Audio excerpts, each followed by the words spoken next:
What's up, everybody? Welcome to another episode of Latin Explaining. My name is Denise Gonzalez. For those who do not know me, for those who do, welcome back, guys. It's so nice to be here on what it will be my last episode for 2021. I see that Shannon Porter. How are you, Shannon? Jose, what's up, Jose? And Johnny Mills already started the chat. It's nice to have you guys here. Merry Christmas. I'm supposed to go live on Saturdays and Sundays, and next Saturday is going to be Christmas. So it's only 5 days from now, and I'm not going to be here. So happy holidays for those who are allergic to Merry Christmas, but for those who are not, Merry freaking Christmas in advance. I hope that you guys have a lot of celebration with your loved ones. And, basically, to me, Christmas is more about family, it's more about unity. Rather than just material things. So I hope that everybody is having an amazing weekend. To the people that are coming in, I remind you all, don't forget to hit that like button. I don't normally force people, like demand that people donate, because I know, times are tight. We're going through still the whole recovery from the C-19 ravaging through our savings. So at least, hit that like button, because it doesn't cost you anything, but it helps me grow my platform. Also, I want to encourage people from now on, if you enjoy my content, make sure you let your friends, your family, your neighbors know, so that you can bring them also here and we can all have fun and share our perspectives. So, that's another thing that doesn't cost you anything. If you want to support the little old me, make sure that you bring people over to this platform so that they can also enjoy it with us. Without any further ado, guys, I'm going to start today's show, because we have a lot, and I mean a lot, to unpack before we say goodbye on Latin Explaining to 2021.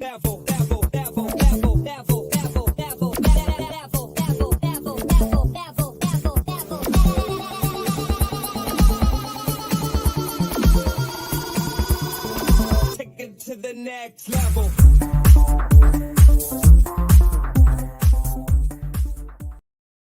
Oh boy, oh my God, there's so many news to share with you guys today. It's so crazy. It's so crazy what's going on.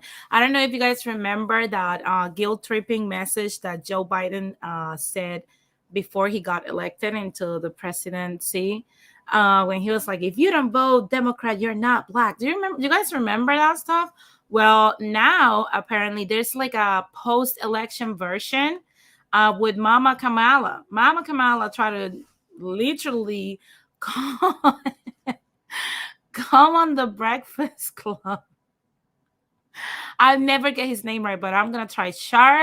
Charlemagne asked her, basically. I'm gonna read exactly what happened. He basically asked her who was really running the country. And it says that the tense exchange between Kamala Harris and Charlemagne, or whatever his name is, um, the exchange went down in the latest episode of The God's Honest Truth with Charlemagne the God, in which the titular host criticized the President of the United States for failing to uphold his promises to the American people. This host, I'm not going to mention his name again, specifically pointed to roadblocks facing the $2 trillion social spending package, which some Democratic moderates like West Virginia Senator Joe Manchin have refused to support. I'll talk about that later on a little bit. And basically, he asked Kamala Harris, who's the real president of this country? Is it Joe Manchin or Joe Biden? And she was like, no, no, no, no. It kind of reminds me of like when I was like, no, no, no. Oh my God. She said, it's Joe Biden. The vice president responded, and don't start talking like a Republican about asking whether or not he is president. It's Joe Biden and I'm vice president. My name is Kamala Harris. I love how she has that motherly undertone when she speaks to people. I don't know if you guys catch that, but like, I'm like, Kamala, like, come on, girl. Like, chill out. It's kind of like that same piece of news that I shared like months ago when she went to do her first appearance in Guatemala and she said, don't come over. We will send you back. I don't know if you guys remember that, but I was like, this lady really thinks that, you know, she can son Charlemagne. Jesus Christ. This is like mentioning the name of a Pokemon. She literally tried to son him because he literally asked her, because that is the question that America is asking. This is not a Republican thing. This is a kind of like a country thing. It's kind of like when I said this is not the niece thing. That was not a Charlemagne thing. It was kind of like an American thing. America was asking that same question. We're still asking that same question. And to be honest with you, I believe, and this is just my personal opinion, of course, I believe that the person running this country is Nancy Pelosi and Kamala Harris. That is it. That is it. Yes, yes, Shannon. A lot of people are hearing about this, and it's hilarious. It's hilarious. This lady thinks that she runs the country. And to be honest with you, the only because I don't know if you guys noticed that she's like, and I am the vice president. I am Kamala Harris. And I'm like, yo, they asked about Joe. Not everything is about you. We know you're the vice president because you have been cackling on all your social media appearances and all your social appearances. So, of course, you know, we know you're the freaking vice president, but it's about Joe Biden. Stop trying to move the spotlight from Joe and his dementia, and you know the lack of, I don't know, presidential presence. I don't know what the heck is going on, but whew, Lord, I just wanted to start with something funny. To me, it was hilarious that she tried to son Charlemagne. It was insane to me. And moving from stuff that is insane, I know pretty of you guys knew. Jose, it appears that Joe Biden is just like there as a puppet. But I wanna put it in the comment section for the people that are just coming in.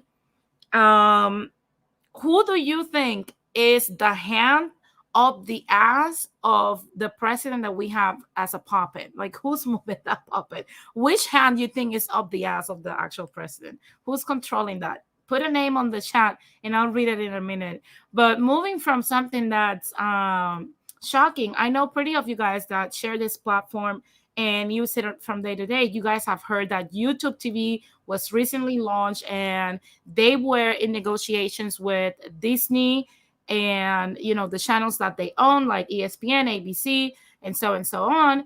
And recently, I think it was yesterday, basically, Disney channels, including ABC and ESPN, go dark on YouTube TV after Google deal, which is representing YouTube, of course, deal lapses. YouTube couldn't agree to a new deal with Disney and is now removing ABC and ESPN on the first day of college football bowl season.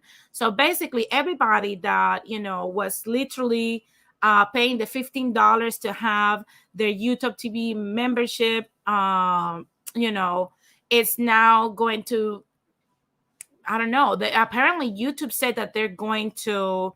YouTube released this statement, and they say, members, we're working with Disney to continue carrying Disney-owned channels, including ESPN and your local ABC station.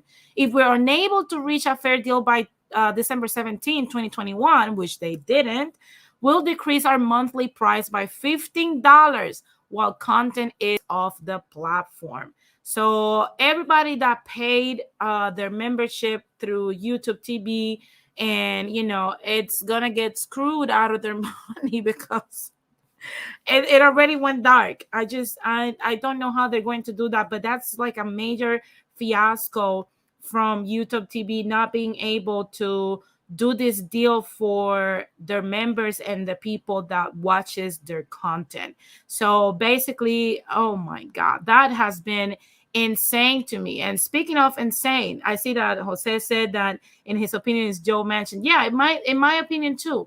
I will talk about that later. Speaking of insane, you guys know that on Friday night, I believe, I spoke about all the drama surrounding Chris Noth, and two women have come forward, both in New York and Los Angeles, claiming that they were sexually assaulted by Chris Noth. And he denies all allegations. He said that it was all consensual and whatnot. But now new developments have happened after, all social media started reacting, the entertainment industry started reacting to this. So now not only his agency has dropped Chris Noth, on top of that, Peloton dropped their new promotion that they have with Chris Noth amid what happened on the reboot of Sex and the City that's called And Just Like That. I don't know if you guys remember when I talk about that Peloton was in hot water because their sales were already tanked before the Sex and the City premiere happened on December 9th. And then after Mr. Big passed away after a session on Peloton, everybody started dropping Peloton even more.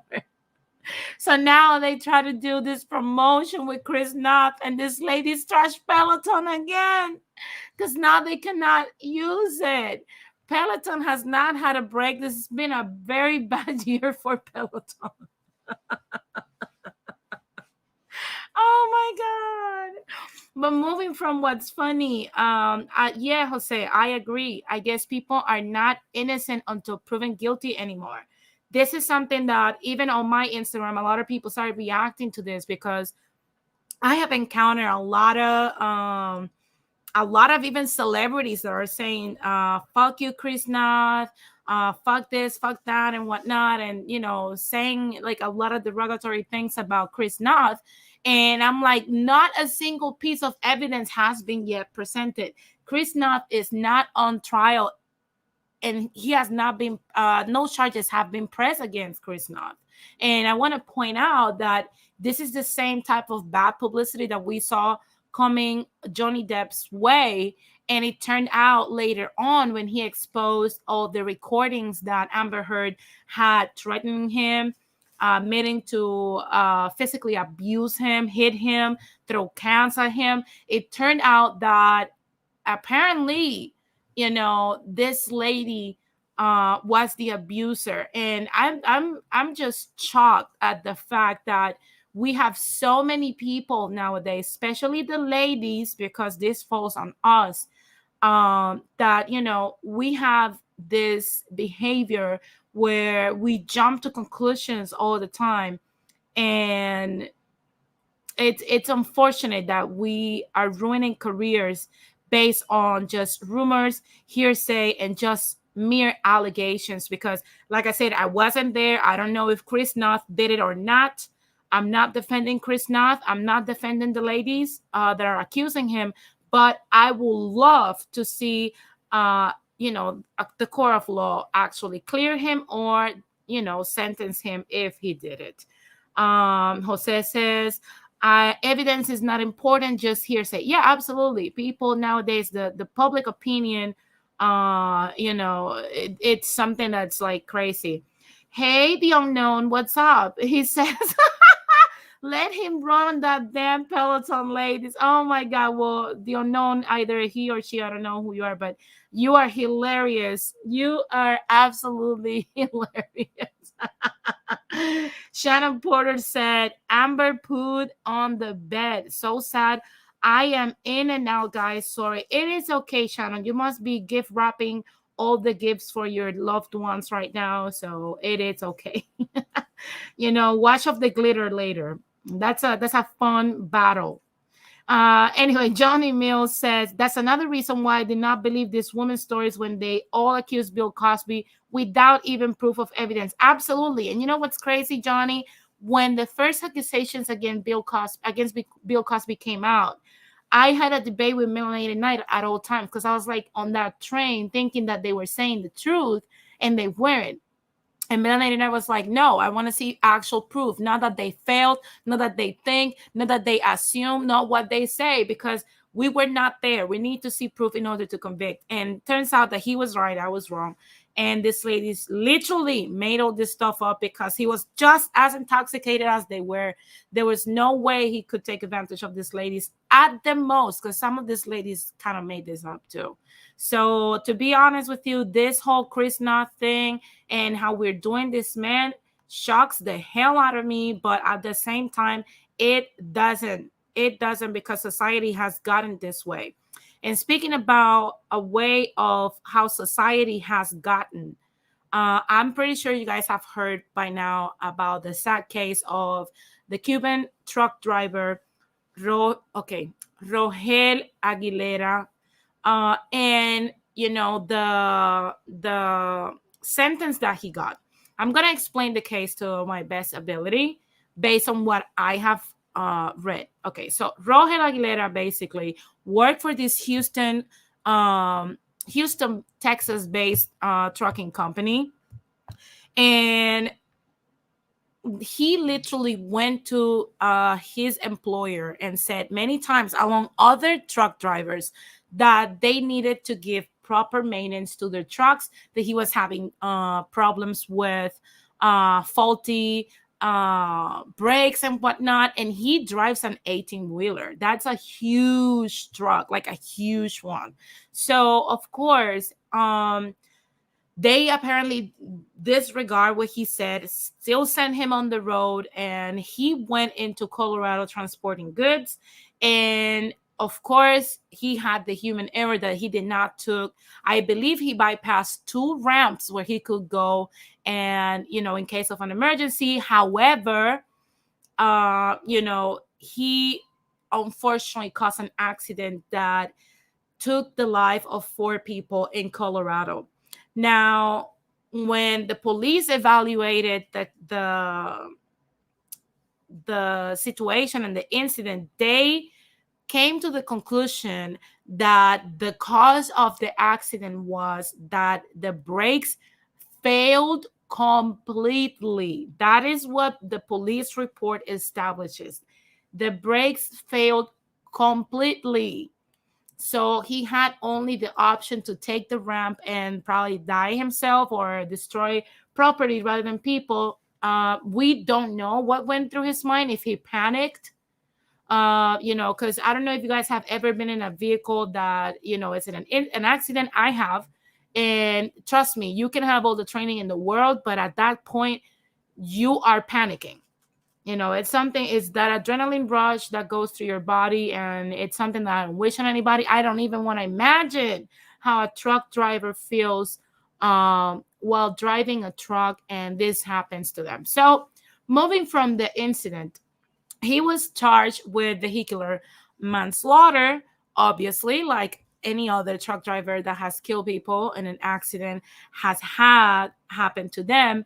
And when the sentencing came out, this, I believe it was this Tuesday, he was sentenced to, listen well, 110 years in prison for vehicular manslaughter. Now, the problem that I have with this is that this is not the first time that this has happened in this nation. This is not the first time that, a truck runs through people. It's not the first time that it kills people. And it's not the first time that that person is charged with vehicular manslaughter. Now, what usually happens is that the truck driver gets from 3 to 7 years in prison. That's literally the standard that in the precedent that we have seen in this country. Now, what are the motivations from this judge to give him 110 years?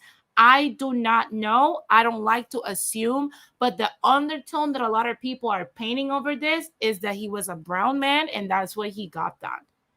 I don't know if you guys agree with me or disagree. Put it in the chat. Feel free to comment. Like I said, this is the undertone that the conclusion that people are coming through.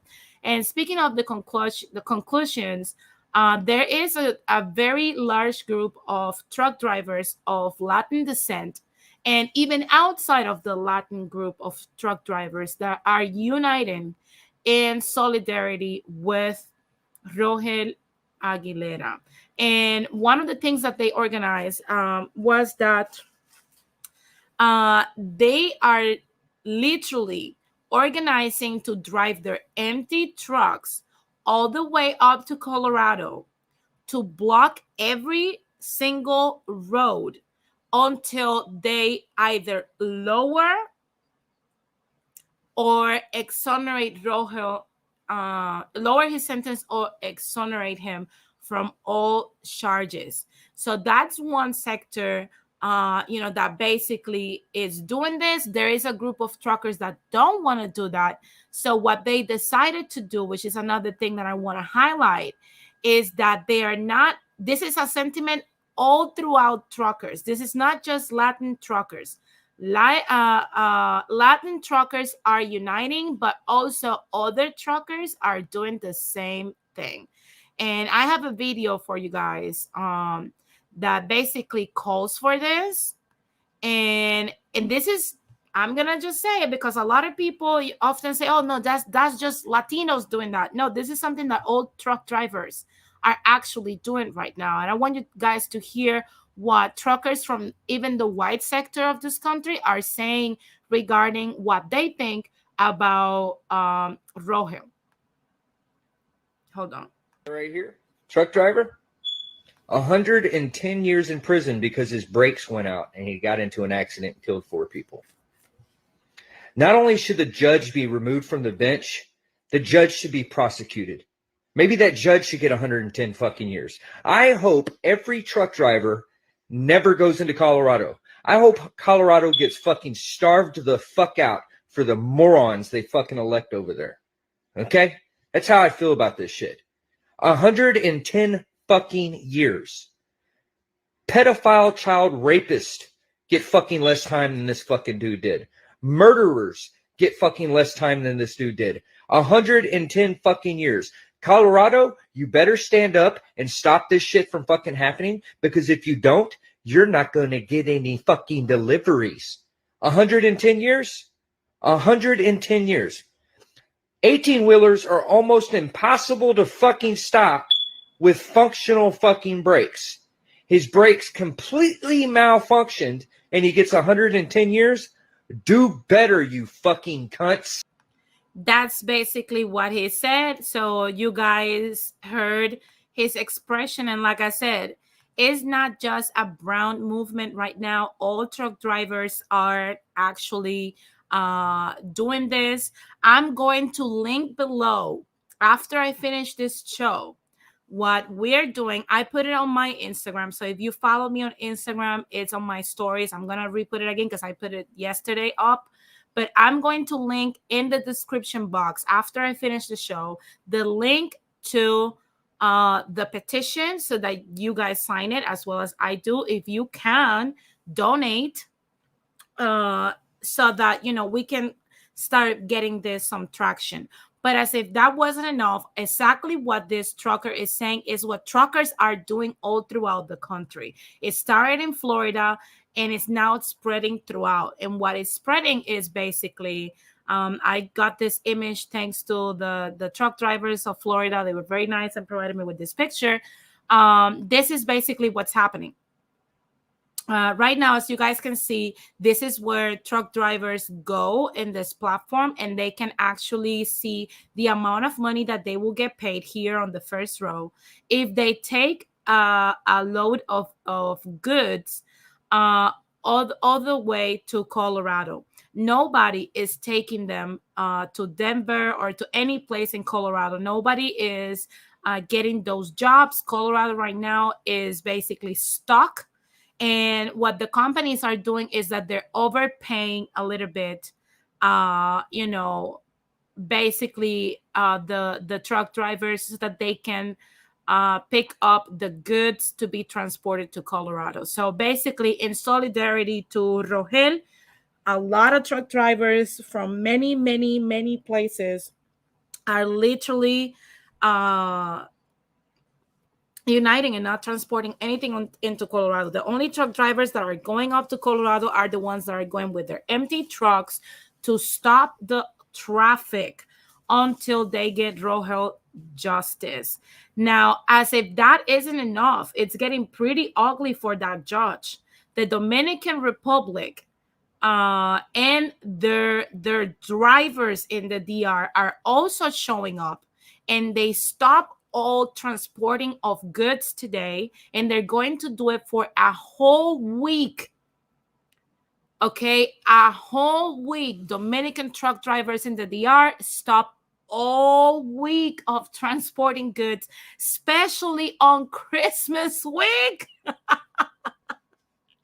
until they get justice for ROGEL Aguilera. Okay. Yes, Shannon. Yes, that is big. It's huge. What's coming Colorado's way. Oh my God, I wouldn't wish to be that judge.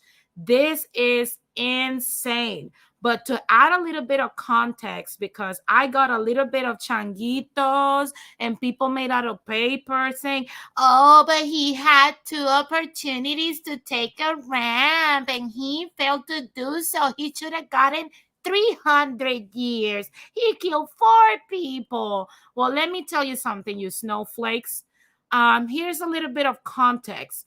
There was an incident in 2019 where a truck driver in Kansas, in a fiery pile-up crash that killed 3 people in Nebraska, was sentenced to 3 to 5 years for vehicular manslaughter. And what happened in this case was that, and I'm going to show his picture. I am so sorry, but I'm going to show it. This dude right here was driving his 18-wheeler into Nebraska, and there was like a congestion of vehicles, and he failed to lower his speed, probably under the same problem, because it's very hard to stop a truck driver. If I have truck drivers here that have experience, I wish Rakim was here. I'll put it in the chat. It's very hard to just stop at once, especially when we all freaking know that whenever we see a truck, we literally just do crazy things around them. This dude failed to stop, crashed into a Silverado, that crashed into an Equinox, that basically turned another vehicle on fire and killed 3 people. And he was sentenced to 3 to 5 years. And this is not the only case. There was another case in Colorado. I'm going to bring it up later on my Instagram, where the same shit happened. Same outcome, 3 to 5 years. The only difference that we're seeing is that the last name of these people is in English. Roger had the unfortunate fate to have an Aguilera last name, because that's the only thing that I'm seeing here different. This is the first time that this has happened in the United States. And the problem is that truckers that are not even Latinos are seeing this stuff. And the reason why they're uniting is because this is a precedent that will affect not only Latin or Black people, it will affect also the white sector of truck drivers. And guess what? There's a lot of truck drivers that are white. So before people come at me and the snowflakes pop out of nowhere like daisies, try to tell me how we are just trying to inflame this thing or whatever. This is not an inflammation situation. This is a situation where this Cuban brother has been done dirty by the injustice system, and all of us need to unite to get this dude the justice that he needs. Now, I am not saying that he should just roam free. Of course, he killed people, but how about we hold the company liable for what they did, and on top of that, we give him a proper sentencing for vehicular manslaughter, which is 5 to 7 years or 3 to 7 years, whatever they like. If they even want to give him 7 years, give him fucking 7 years. But don't come at us with that bullshit 110-year sentence, because that screams the same shit that Hillary Clinton used to call us, super predators. That's what that's screaming. I don't know if you guys feel me in that way, but that's basically what this is screaming to me. And it's screaming that to everybody. So if you don't like what I am saying because you think I'm biased because I'm Latina, go take it up with the white sector of truck drivers, and let's see if they share the same thoughts that you share. I've had it and I have spoken. Okay, I am fed up. Now, I know that yes, Shannon, the racism is very obvious. Now, moving from racism, you guys know I started talking about Mama Kamala. Mama Kamala. Well, the reason why Charlemagne, if I'm pronouncing it wrong, just roll with me. I am bilingual, of course. I'm not going to.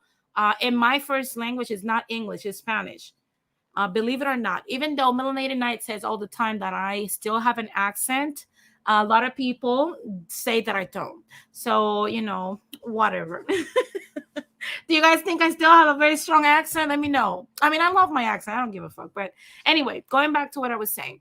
The reason why people are asking themselves if Senator Joe Manchin is running the country is because Joe Manchin, Jose, the company is not facing criminal negligence because they basically put it all on Roger. Basically, they just wiped their asses with that man.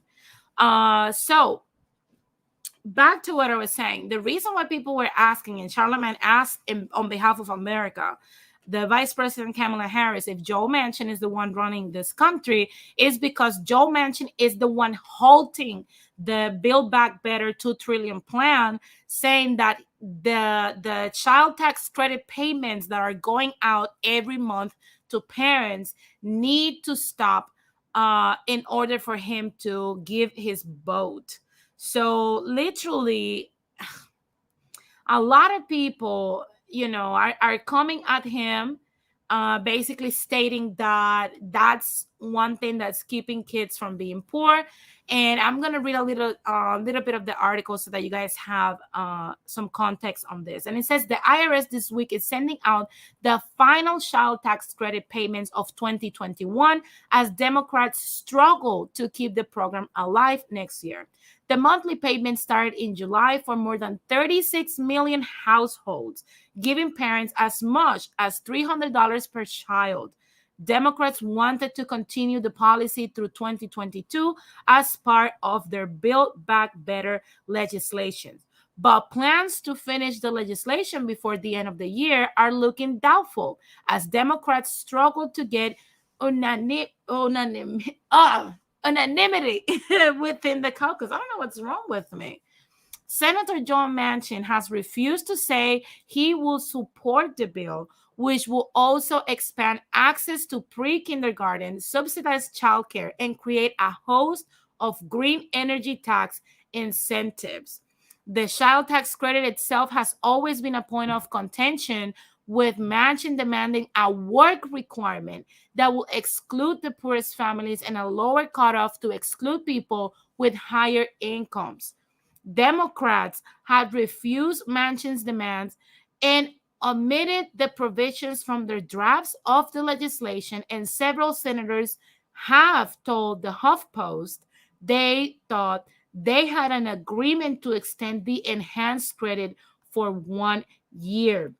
As part of the American Rescue Plan, Democrats boosted the overall value of the credit from 2,000 through 30 to 3,600 for kids under 6 years old, and to $3,000 for kids between 6 and 17 years old. The law also eliminated a requirement that parents have at least 2,500 in earned income in order to qualify, made the credit fully refundable, meaning its full value can be paid as a refund, and told the IRS to send the refunds as advance monthly payments. I'm sorry, this is a little long, but I'll make my statement after this. And it continues to say, as a main Democratic holdout in the Senate, Manchin has faced relentless questioning from reporters about his position on various elements of Build Back Better. And he lost his temper on Wednesday when HuffPost followed up with a question about whether he supported continuing the child tax credit in its current form. And he said, "This is bullshit. You are bullshit." Those were his expressions.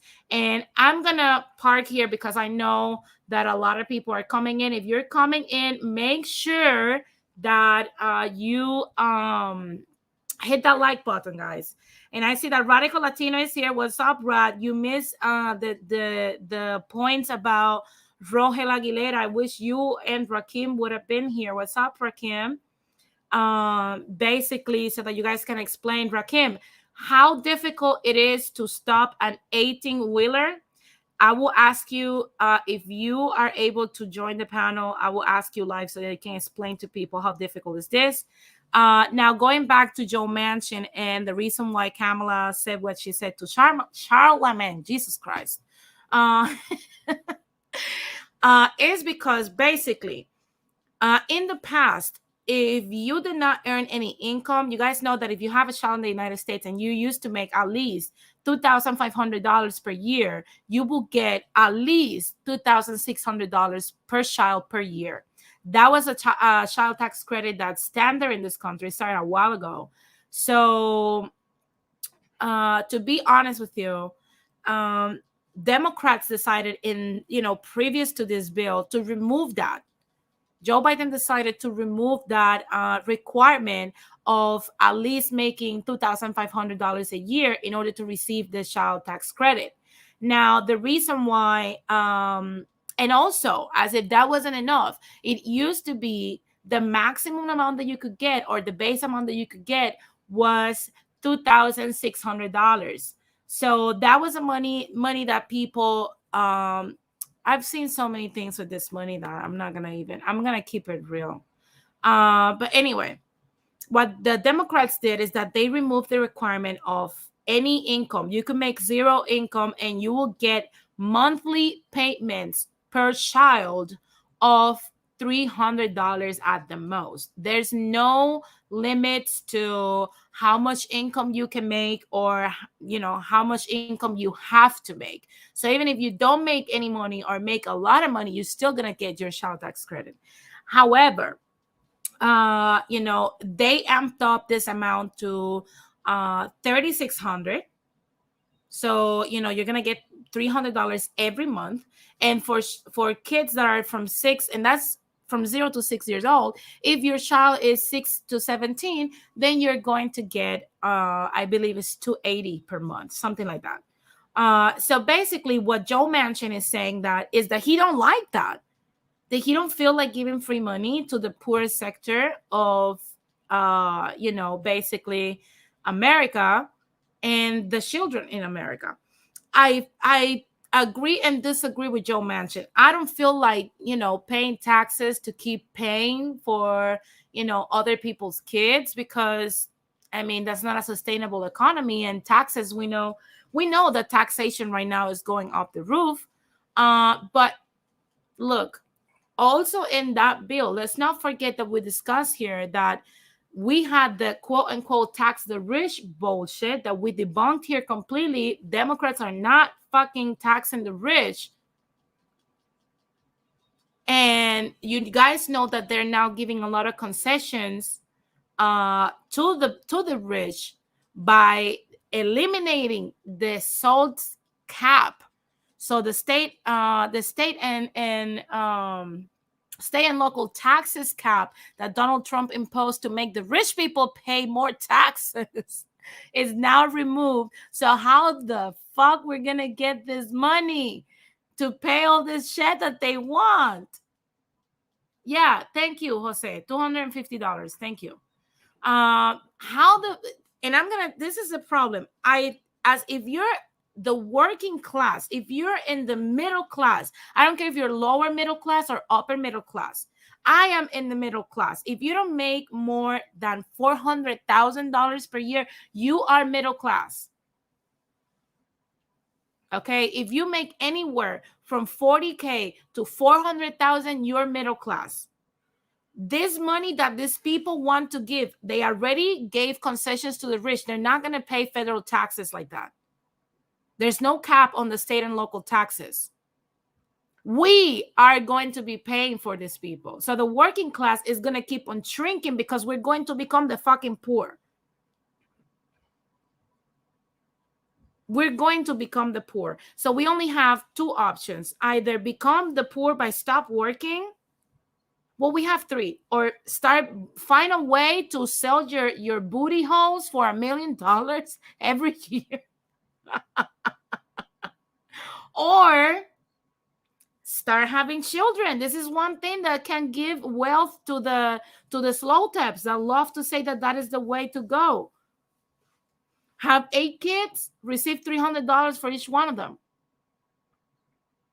every month. And you're good to go. That's the only way that the working class can make this shit work. We're getting choked and choked and choked with more and more taxation. And what worries me is that when people are going to wake the fuck up, I'm sorry, but I am with Joe Manchin. I don't know about you, but as a working class person or a middle class person, I am with Joe Manchin. The middle class is with Joe Manchin. The deadbeats of society that don't want to put in the work, don't want to do shit, they are the ones that are with Joe Biden. Nobody else. Nobody else is with Joe Biden. Or if you are in the lower bracket of the middle class and have a ton of kids, of course you're going to be with Joe Biden. But for the rest of us, basically what this country is telling us is suck it, bitches. That's basically what we're being told as the working class. The middle class is literally getting bullets up the ass. Our budget is going to shit. That's basically what this means. And I'm starting to worry. I am starting to worry. I don't know about you, but I am starting to worry heavily about the future of this nation. Something needs to be freaking done. I see that Shannon says, the system is theirs. They decide the worth of people. Sociology was my minor. You can't win in their system. Absolutely. The only way where we can win is if people start recognizing this as the truth and start acting like it means something. And we start acting as one. Look at what truckers are doing for ROGEL Aguilera. So, like I said, I am with Joe Manchin. And at the same time, I understand that their kids are starving. I understand that, but something has to give. If you don't have a job and you're a mother or a father, instead of us giving you money, we're going to take that baby. You can provide for that baby. How about that? How about we start doing that? I will gladly adopt one of those kids. And then I get the child tax credit because I'm the one working. How about that? Give us that money because we're the working people. People that are not fucking working should not be having kids. You can provide for yourself. How are you going to provide for a fucking kid? But I guess this goes back to the same bullshit that I have been seeing in this country, that is a subculture that keeps festering among us of no consequences. You have a kid, no job, no career, no education, no hustle, no grind. Fine, here's a check. Here's a check for you. So when we keep endorsing being mediocre in this nation, that's okay. They don't have money for our fucking Medicare for all. There's not enough money to give us a fucking healthcare system with a public option. We got slapped with a system that we have to fucking pay for, and it's subjected to your ability to keep a fucking job. And it's the plan that the job decides, because that's another thing. Your employer decides which plan they will provide for you, which options. If you're part of the working people, you know this shit is true.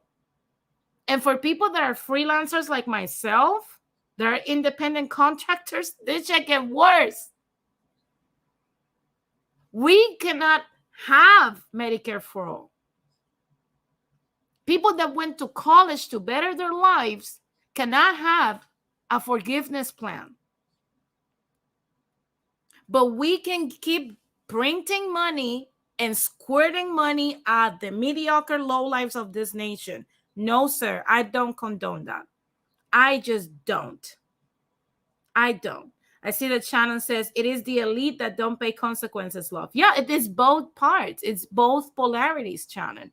If you are in over 400K, you don't pay any consequences, and the poor ones don't pay any consequences. Because let me tell you something. If you are a broke person in America, the average income needed from a family to sustain themselves, the average norm, it's $60,000. That's what you need to have a life where it's at its modest, but you can survive in it without having any issues. If you don't have that money, why you are having children? If you're already struggling, why you're bringing a child to struggle with you? That makes no freaking sense. And I know people are going to get offended because this bitch is saying this and that, but that is the truth. If you cannot provide for yourself, we discussed it yesterday on Piccolo's Knows Best.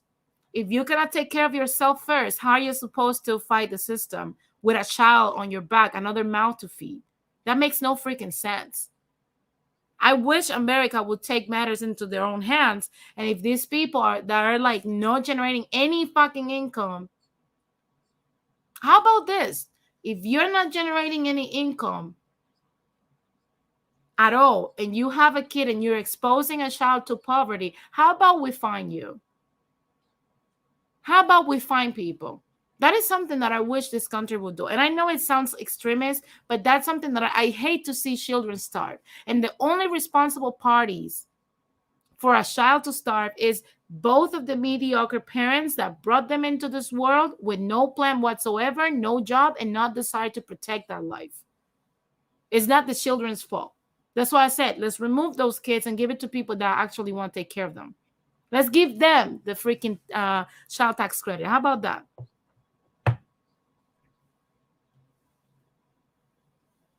It's that simple. But moving from that whole Joe Manchin thing, moving into better waters, you guys know that last year, unfortunately, we lost Chadwick Boseman, the Black Panther, the King of Wakanda. And Disney said that at some point, they said that, yes, USFN, because I'm not going to say all that, A lot of Boricua parents will have their children taken, and that is the best thing that can happen. If they cannot take care of those kids, why should we have to pay for their stupidity? We don't. Now, going back to what I was saying, now for the first time, Disney have said that for the first time, they are thinking about recasting the King of Wakanda.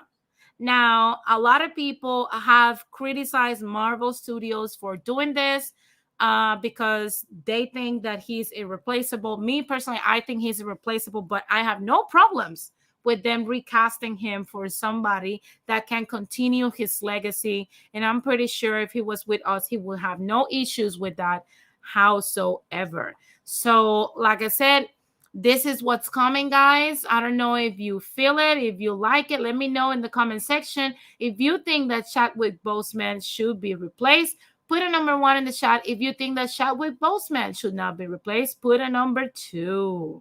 But basically, this is what's up, guys. I don't know what's going on, but hey, it is what it is.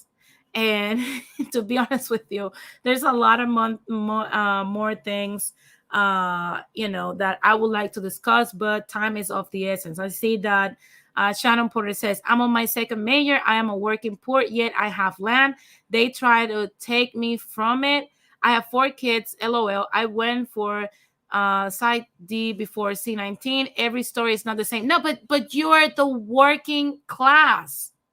You're the working class. We're not talking about people like you. I wish the people we're talking about were like you, trying to work hard to better their lives and for their kids. That's not what we're seeing, Shannon. You're the part of the exception of what we're seeing. Give yourself props for that, because what we're seeing right now is a wave of irresponsible parenting that, it's people that don't want to do anything for their children. You are bettering yourself for your kids. You're part of us, part of the working class. It's not the same. These people literally just want to smoke weed, chill out the whole fucking day. Hail to the no. Hail to the no, no, no. No. But guys, I see that Johnny Mills says, if they go get his replacement, they better make sure they get the right actress to play the Black Panther. Well, that's what I'm saying. But you know what I've heard? I think that they want to replace him with a woman. I don't know. I honestly don't know. I will hate to see the Black Panther be casted as a woman, but I mean, we know the society we're living in when we're already canceling Chris Noth and he has not even seen a courtroom. So imagine what's going on. So basically, what can I say, guys? There's different views of this. Like I said, a lot of people are coming for Marvel for trying to do this. A lot of people, on the other hand, are celebrating it because now the legacy can continue. Of course, this is a very sad thing to happen. We lost important people in 2020, man. 2020 was one of the hardest, if not the hardest years of our lives. We lost Kobe Bryant. We lost a lot of loved ones due to C19. We lost Chadwick. We lost so many things. It's not even funny. We lost our freedom to smell freely in society, hug people. Oh my God, we lost a lot of things, but we must keep it going. We're almost going through the ends of hell. And why stop at hell when we're going through it, right? Now, guys, that has been all for news today. Let's keep it moving and find out what's going on in the sports section.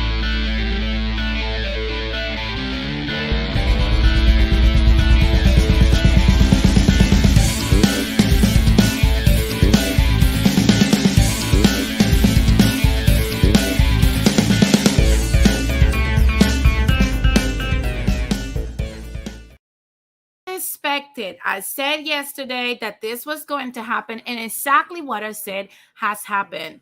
Miss Serrano, the Puerto Rican pride, the one and the only mighty one, has won. She won over Miriam Gutierrez. You guys can see it in their faces. She literally got a knuckle sandwich on an upgraded combo. Okay. And not to be messed up, of course, she gave a good fight. But we know that Amanda Serrano has a huge power on those hands. And I don't know if you guys have seen her page. Go visit her Instagram. When she posted this morning, going back to Puerto Rico, that she felt on the third round that something popped and it was her hand. Apparently, it's not broken, but it's all swollen and whatnot. So we know that she gave her all. Now, what is next for Miss Serrano? We don't know yet, but yesterday that was a fire match. And speaking of fire matches, guys, the one Puerto Rican boxer and YouTuber, Jake Paul, knocked out Tyron Woodley at minute 2, I believe 2:12 of the 6th round. He knocked him down and Tyron Woodley went to sleep. So this marks the 5th victory in the Puerto Rican boxer's Jake Paul career. So basically, guys, I don't know if he's going to retire or if he's going to continue, but I love that he's representing our beautiful island as a Latino man. I know a lot of people hate me for saying that. From the Paul family in Dorado, Puerto Rico, okay? The Paul clan. Oh my God. This Puerto Rican is putting us in the spotlight, guys. Oh my God, the unknown is like, that shit was sad as fuck, with all respect. Oh yeah, absolutely. Let's speak about that for a minute. Okay, and this is something that I don't feel sorry for Tyron Woodley, just for this part. Tyron Woodley was MMA royalty for a long fucking time. I've seen this man being this his whole career. You guys want to know why? Because Tyron Woodley never in his freaking life involved himself in any kind of stupid ass drama. He was a very down to earth individual that just wanted to go in there, kick ass, go back home. Literally, that was his life. So every time a new person will pop out of nowhere to try to beat him down, people will boo him and then cheer for the other person. We saw it with Wonder Boy. When Wonder Boy became a sensation as a kickboxer in the UFC, what happened? Yeah, the radical Latino is gonna come for me for what I say. I know. So when Wonder Boy came for Tyron Woodley in the past, I remember that was a big upset in 2016. In 2016, I was even upset. I was like, I bought this shit just to see him kick ass. He won that fight. I don't know if you guys remember that fight when he won the first Woodley versus Wonder Boy, and they deemed it a draw. I don't know where they saw the draw, but we must respect the judges. But then on the second one, Woodley made it notoriously through beating him up. And that was the end for Wonder Boy. And that happened with everybody until, like the unknown said, Kamaru Usman beat him up, obviously, because Kamaru is amazing. And Tyron Woodley was already coming at the end of his career. So, of course, to see him like this transition into boxing and not even prepping properly for it is extremely sad. It's low-key sad. But Tyron needed time to properly train, and that's not what he did. I wish he would have taken his boxing career more seriously and go train with someone. I mean, he's training with Pedro Diaz. I'm a huge fan of Pedro Diaz. I only had three boxing coaches that I admire a lot. Pedro Diaz is one of them. The other one was Manny Stewart. He passed away. May he rest in peace. But he has an amazing trainer. I wish he would have put in the work, because this in no way should have happened. But at the same time, Puerto Rican boxers that are training Jake Paul are no joke. And I'm not saying this because I'm Puerto Rican. Come on, training in the heat. Do you guys know how much heat tires you out?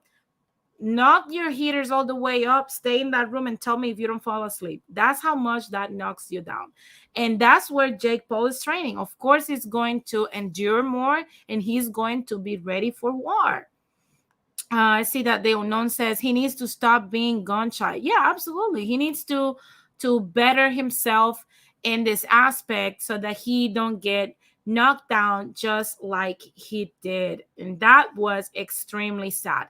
But from the extremely sad aspect, we move to the beautiful, dreamy side. Francisco Lindor has married his long time, well, not long time, short time girlfriend. There's a little bit of bochinche behind this story.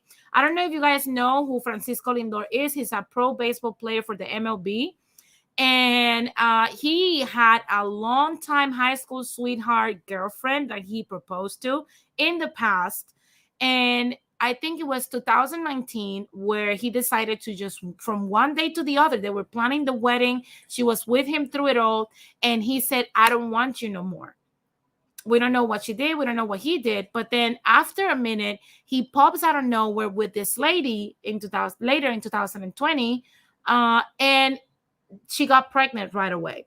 After she had the baby, then now they are now married. And as if that wasn't enough, his ex-girlfriend, ex-fiance, Nilmari Colon, has married on the same day. That was Friday. They both married on the same day.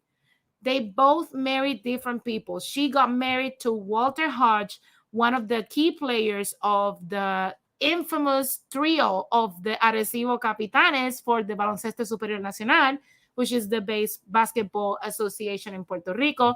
She married him in Puerto Rico, and then Lindor married his now wife in Miami. So this is the little bochinche that is behind this. But I don't know. I want to ask you guys that are watching this. Do you guys think that, this is some kind of like a weird vibe? Imagine that you're in a relationship with a man for 7 years. He proposes to you. You're planning your wedding. He drops you and gets with another woman.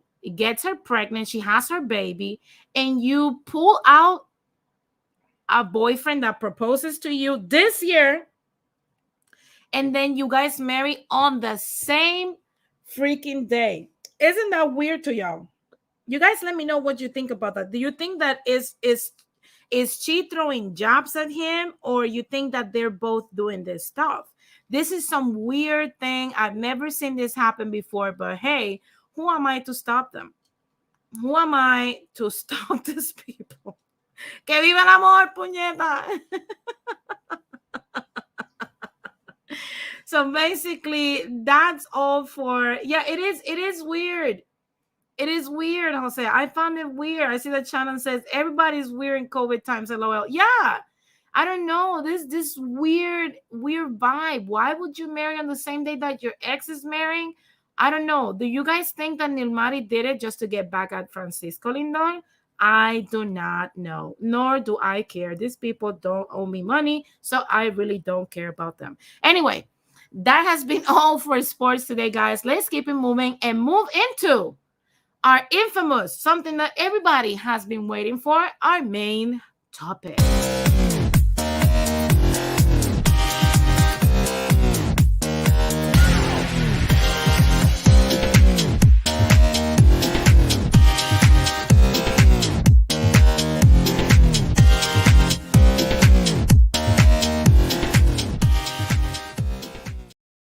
Now, guys, you guys know that today the subject is into the multiverse. Yesterday, I gave some closure to our financial aspects of the season. The season is not ending. We're just taking a Christmas break, of course. I have to celebrate too, even though I enjoy being with you guys, but you guys know I need a break. But anyway, today we're going to give a semi-closure to what is the psychological aspect or the mentality aspect of this show. Because you guys know that I've said since I started this channel that one of the biggest or most important things when starting to better ourselves is our mindset. And it all starts there. If your mindset is not right, you cannot do anything. You need your mindset to be in the right position or down the right path in order for you to move forward. So today we're going to discuss one aspect that I believe mentally in the emotional realm is ruining today's society, and especially our beloved taps. So into the multiverse we go, and before I dig deeper, I'm sorry.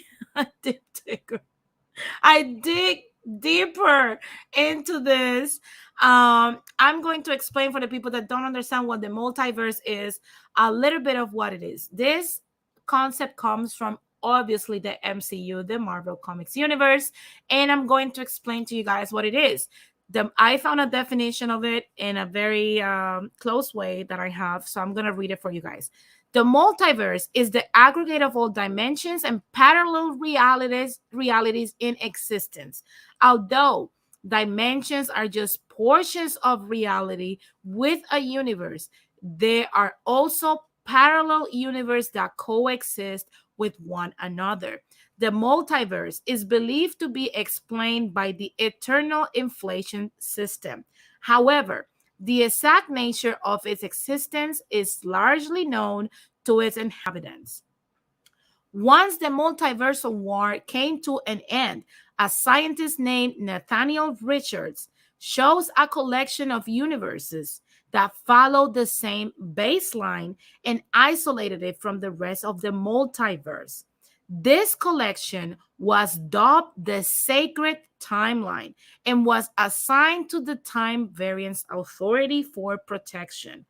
The Time Variance Authority's secret work was to prune, which basically is killing people, and delete the timelines that branch off either by time travel or unscripted decisions by the individuals who lived in the sacred timeline that could cause the arise of an evil version of He Who Remains, which could lead to a new multiversal war.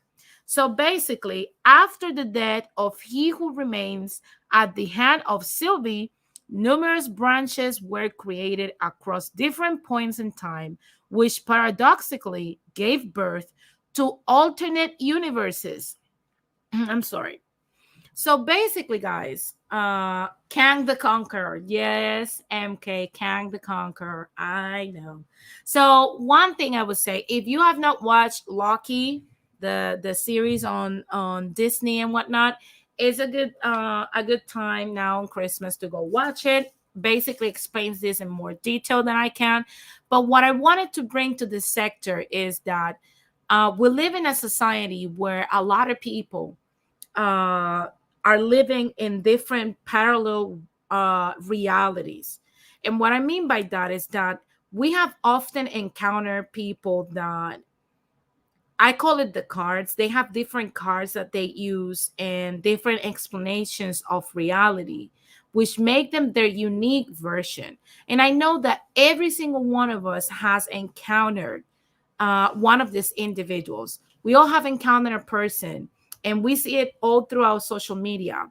We have all encountered numerous people that has a belief system that is all crooked and expects the world to mold to their reality and coddle their feelings and their experience, making it impossible for anybody to say anything anywhere or do anything because it might offend someone else. I've seen it myself when I often comment about the realities that are seen with facts. I often get a lot of people that, are protecting their own universe in this multiverse of opinions and experiences. And by protecting it, they decide to go to war with one another. So we see, for example, we have in this sector what we call the beloved slow taps. Slow taps are people that believe that just because they are Latinos, that makes them great. And because our culture is rich, that they think that that translates into success. Therefore, they don't have any need to do anything whatsoever than just to be Latinos and exist in large numbers in this nation in order for them to be great and dominate society. That is the reality where slow taps cohabitate. And if you try to tell them anything different, they will pick anything in your personal life to kind of come at you in order to defend their reality, because to them that is everything, that it means something to them. They have based their whole lives on that theory.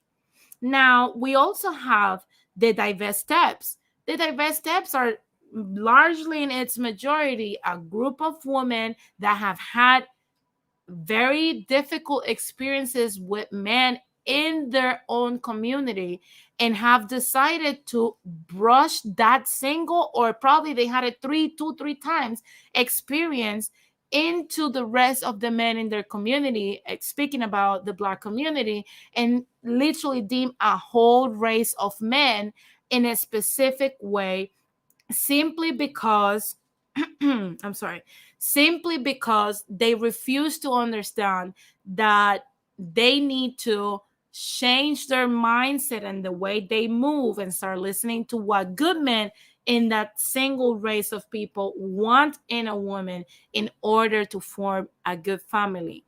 But if you come at them, that's what they have decided in their world, that all these men are deemed trash. They need to be trashed away. Their lives are worth anything. So they have to become better by just, validating their existence by marrying someone that is not a Black man. So basically, that is the reality. And when you try to break it down, they will do the same thing that the slow taps do in order to go to war and preserve what the reality is. Now, we also have the femo taps, which are the Sylvias in the Latino community, that do the exact same thing. They're strong, independent Latina women that will come at you and bite a chunk out of you if you try to tell them any different from what they do. And what they think is that men are dogs, pigs, that you should not treat them like kings, because they will humiliate you somehow based on their own experience. And these ladies will come at you hard to try to prove to you that what they're saying is exactly what's going on, and that's how they should move. And they will attack you in any way possible, hurt every fiber of your being, even physically if they have to, in order to preserve their reality. Now, on top of that, we have also seen this whole thought culture that is now basically being pushed into everybody. It's expanding exponentially after C19, where we have a lot of young, beautiful ladies and some not so beautiful. I'm going to have to, but we have this bunch of girls that could be basically becoming someone's wife or someone's mother, or becoming, even if they want to, a career woman and just be single and dominate the world in the way they want to. But what they're deciding to do is claim women empowerment through sexualizing themselves and objectifying themselves on the internet, with the difference is that they claim that this time is not a man behind it sexualizing them, that they are in control, when in reality they are in control of what a man decides to put in their pockets. But if you try to explain that to them, they will come and attack you. And final but not least, and I know this is going to be sensitive for my beloved LGBTQ community, but we have to speak about it. I have nothing but love for them, but we have to talk about them. We have a sector within the LGBTQ plus community that believe that everybody is, gender fluid, that you can be different genders, that you don't have to subscribe for certain things, that they can no longer be identified by either being gay or lesbian or trans or a tranny and whatnot. They also have to translate into gender, and they believe that basically everybody that subscribes to the normal genders that we have in society is called cisgendered, And at some point, we are still at war at them, and we don't accept them.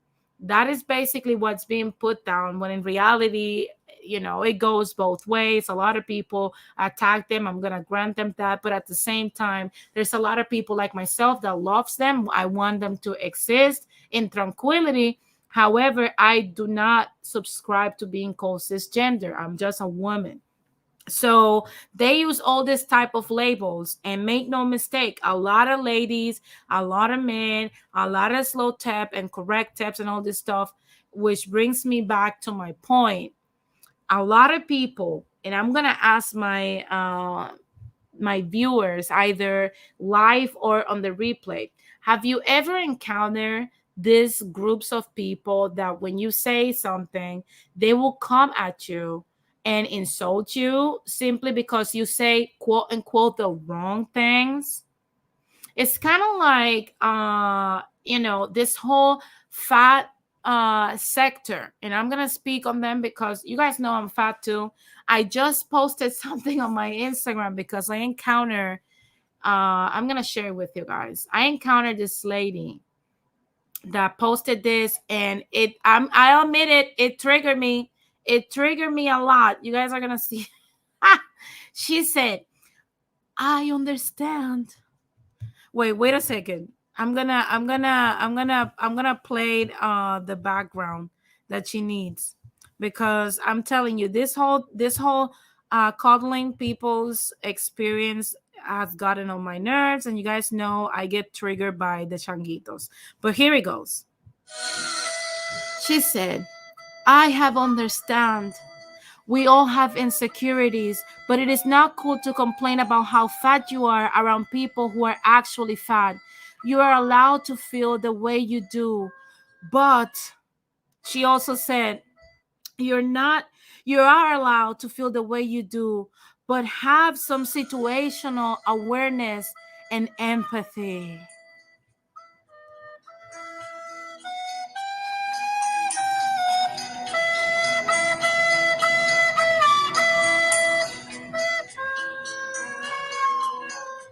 So basically, basically, what she's saying is that if you have a thinner friend that is saying next to you, and you're the fat person, and it's saying next to you, like if you're thinner than me, for example, and you say next to me, oh my God, I feel so fat after eating like a greasy burger or something, that you should have empathy for my fat ass because it will make me feel triggered some type of way. I don't understand. I was confused by what he said, but I wrote as a response, what in the actual Fruity Loops is this? Empathy and sympathy are different things. As a fat person myself, I don't feel offended when thinner friends say they feel fat in my presence. I am not made of paper, and they are human too. Let people live and say what they want. Now, I don't know, what the heck is going on with people, but somehow we are guilt tripped into feeling sorry for individuals. And I have said many times, yeah, Johnny, the song, the music is good. I have met a lot of people in my life that every time, and that's the reason why I've said it many times here, I have gotten into Twitter jail many ways, in many different ways, because I'm just telling people how I see it. When did it become a crime to tell people how you feel? And I think I came into a conclusion that I'm going to wrap this up before I let people in. Social media, it's a platform that has allowed us. I don't know how many of you guys have watched the movie Becoming, or is it Becoming Joe Malkovich, which is a movie which basically two losers are looking through the eyes of John Malkovich, the actor, and they're living his experience from a point of view, how he sees the world. Basically, that is social media. You become your avatar and you start looking at the world the way it is, and at the same time all that information is going into your brain at the same time by many hundreds of people. And I'm going to ask something to my viewers. has social media invaded the very most intimate places of our lives, because we take social media with us even to the bathroom. And you guys know we have all gotten that numb leg syndrome from sitting in the damn toilet past our time by watching shit on our phone. Don't play with me, because we have all been there, okay? Don't play with me.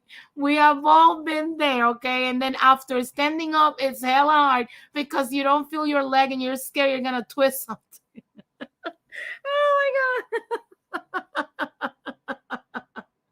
You overstay your welcome at the toilet, okay? And what was supposed to be a minute thing, it turned into an hour and a half thing, okay? I'm exaggerating, but you guys know what I'm talking about. But anyway, have we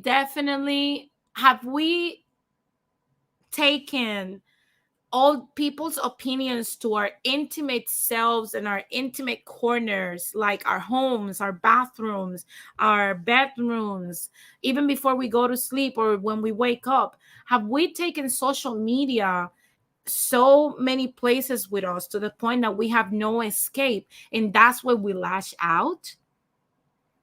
You know, I don't know if that's what people feel, but in all honesty, I know we're in the spirit of, you know, being merry and whatnot because it's Christmas, but why have we become so brittle to the point where we have so many people living different realities, even though there's only one reality, which is the sacred timeline?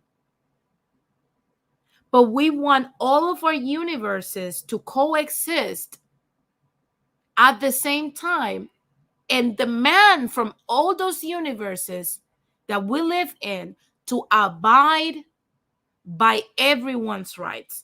Well, let me tell you something. That is fucking impossible.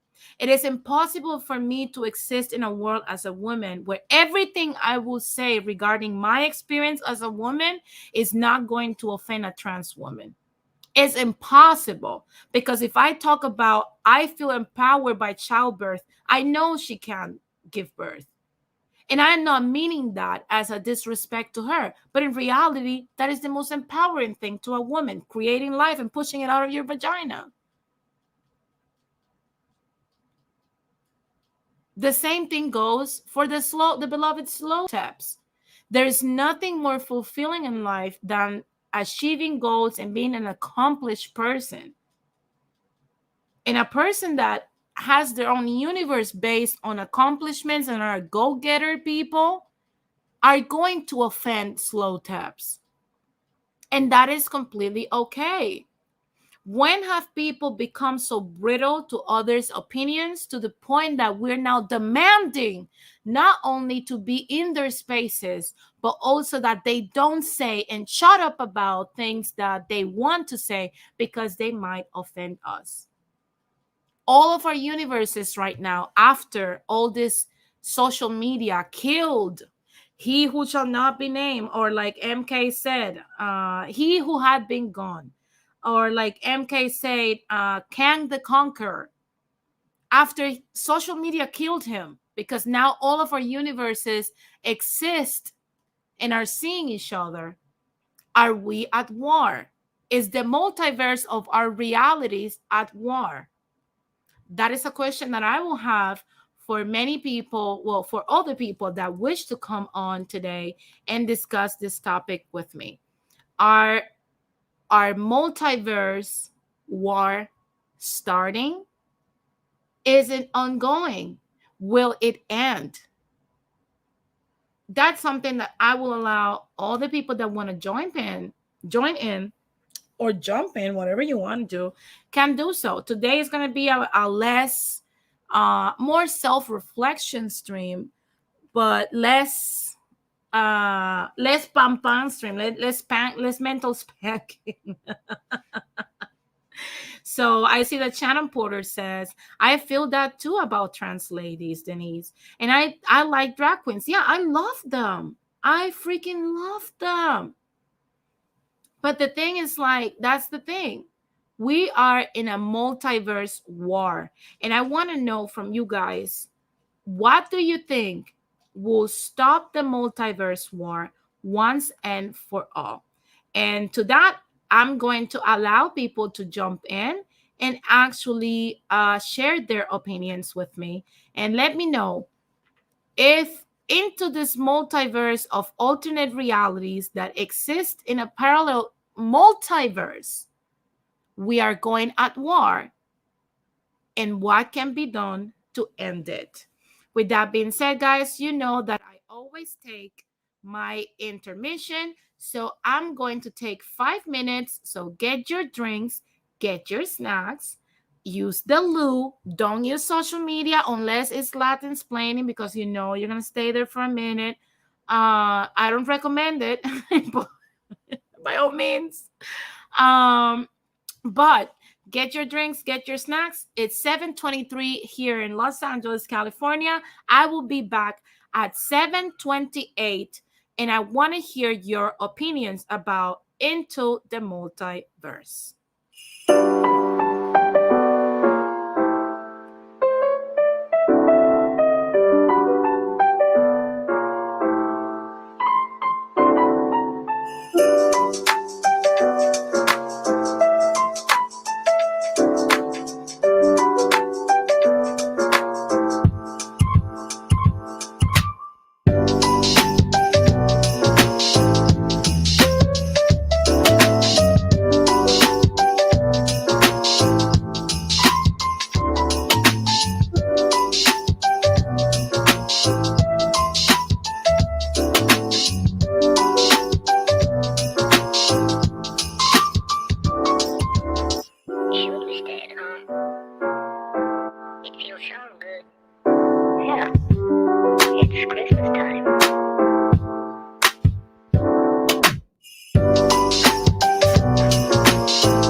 We are back, people. We are back. We are back. We are back. And before I move on to welcoming the guest of the show, I want to remind everybody to follow me on Instagram if you want to keep up with me for the rest of 2021. There's only 2 weeks left on this year. So make sure that you follow me on Instagram, denise.gonzalez.villegas1, so that you can keep up with me. We can exchange things during this merry season, and also, keep yourself informed while I am away from Latin explaining. Without any further ado, I want to do a quick disclaimer. And before I welcome my very special guest that's here to welcome the Christmas spirit, I want to remind everybody that the views and the statements of the guests do not necessarily represent those of the channel and or those of the panel members, as some comments may be offensive to select groups of people. I also want to remind everybody that by calling into the live show, you waive your rights to the use of your image and likeness for the purposes of this show. Now, without any further ado, I want to welcome a very special guest that's visiting us from the North Pole, where it's very cold and it's never summer. And I want to welcome him to share with us his thoughts on the multiverse. Santa Claus. Santa Claus. Santa's in the building. Good evening, daughter. Merry Christmas and happy first day of winter. You see? Bendición. Merry Christmas. Que Dios te bendiga. Before I start, I just want to state that the figures that I gave from yesterday came from both the New York Times and Our World data regarding the COVID-19 deaths. I just want to make sure that, I make that clear. Now, as far as who is running the country, I mean, it's Joe Manchin. The fact of the matter is, I do not like Joe Manchin. I don't like Biden either. And to me, they're both crap. That's just my opinion. But of course, it's Christmas, so let's try to keep it, classy. Yes. Now, as far as the topic, the fact of the matter is, it is amazing how some people have their own twisted sense of reality. And as you recall, Denise, I discussed this matter when I had my live stream regarding who are the mentally and intellectually challenged. Okay. Yeah. And just as a little surprise, guess what? Next month, we're going to be talking about them again. We're going to be talking about what makes them think. Oh my God. Which means, I can't wait to see that, Santa. Which means, you know what's going to happen? People are going to get triggered, even though I'll be as diplomatic as possible, and I'm not going to mention anybody's names, and I'm to make it clear, I'm just giving general statements. Someone is going to get upset, and I'm going to get a couple of dislikes, and on that day, my moderators will have to be working on overdrive. Oh yeah, I can only imagine. And Santa, can we make our wishes after you are done? After we're done with the stream, can we write the letters to you and you will bring us the gift? We've been good kids, I promise. Yes, yes, I will. And I don't know. I actually did a little short video earlier today. Just giving a huge shout out to all my supporters. Absolutely. And I want to welcome someone else that's coming from your neighborhood, that it's your helper, your special helper, Santa's elf. What's up, Santa Claus? Well, Hey guys. well, the good news is right now it's 29 degrees here in New York. I got the window open in the living room, and it's going down to 25 degrees. Okay, you see.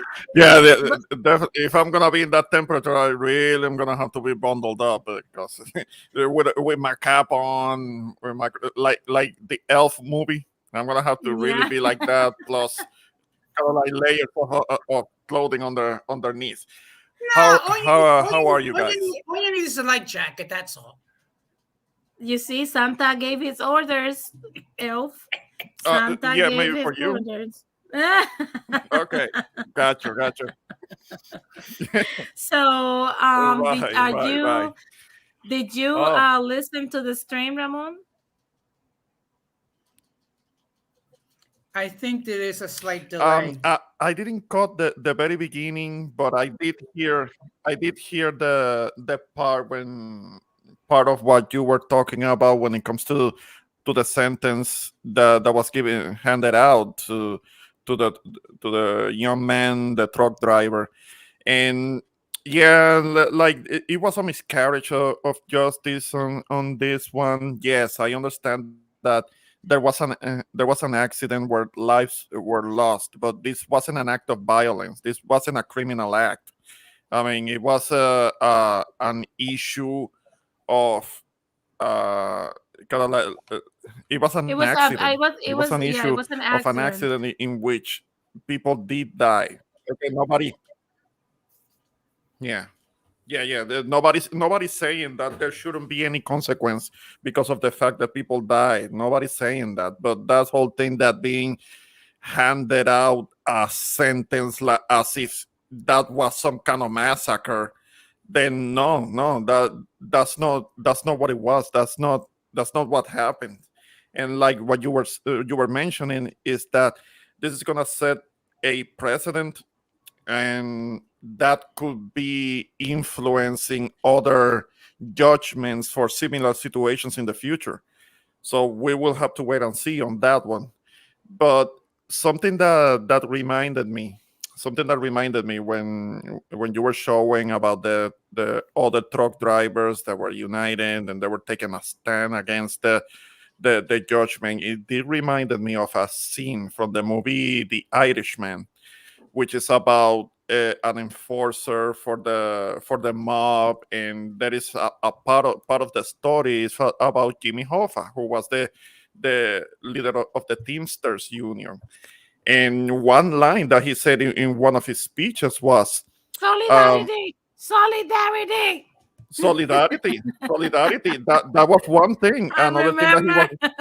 Another thing that he said is that if our trucks stop, America stops. So if there were some trucks that were not making its deliveries, a lot of people are going to be losing money. They're going to be seriously affected because they are.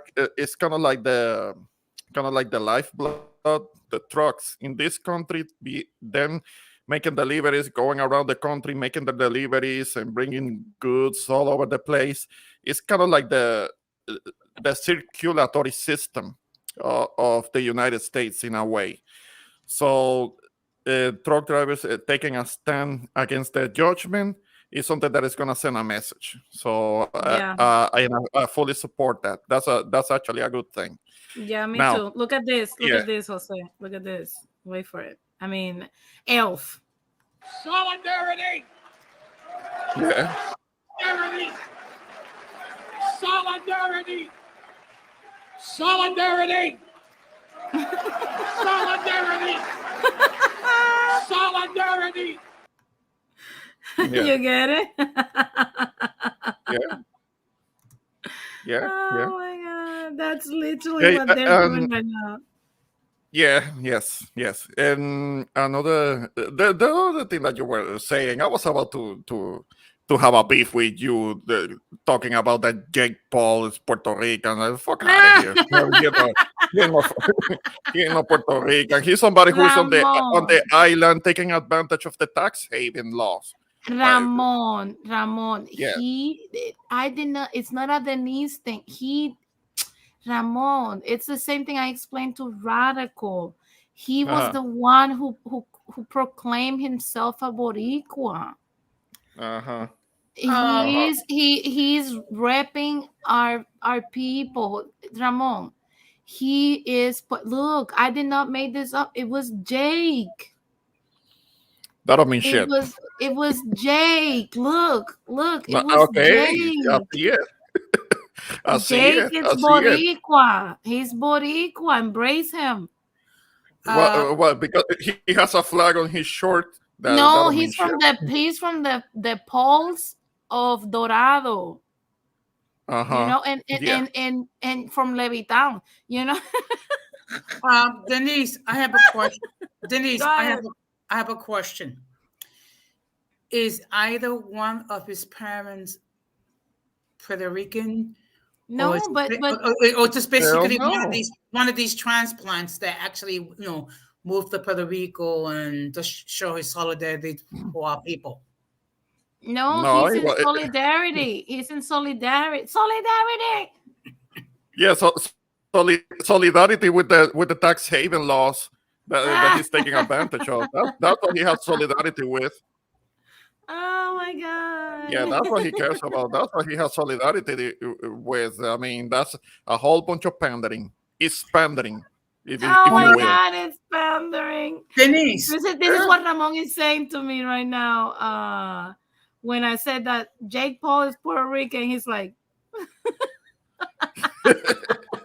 Yeah. Denise, question: who's Mrs. Claus? "Who's Mrs. Claus? Mrs. Claus is not here today. I'm another elf. You have a Mrs. Claus, but I'm not supposed to speak on that. But That's right. That's right. Mrs. Claus is in the North Pole with you. Is she busy? Actually, I think what she's doing, she's making cookies for me when I come home from being with my cyber daughter and my cyber son. Oh, okay. Look at you. And is she gonna send some cookies for Santa's elf? Well, you know what? It all depends how he behaves. Oh, if he's a good employee and wraps those gifts fast, right? Correct. Yeah. Correct. That you heard, Ramon. You have your work cut out for you. Now Yes. let me Yes, just I share hear. let me just share something with you.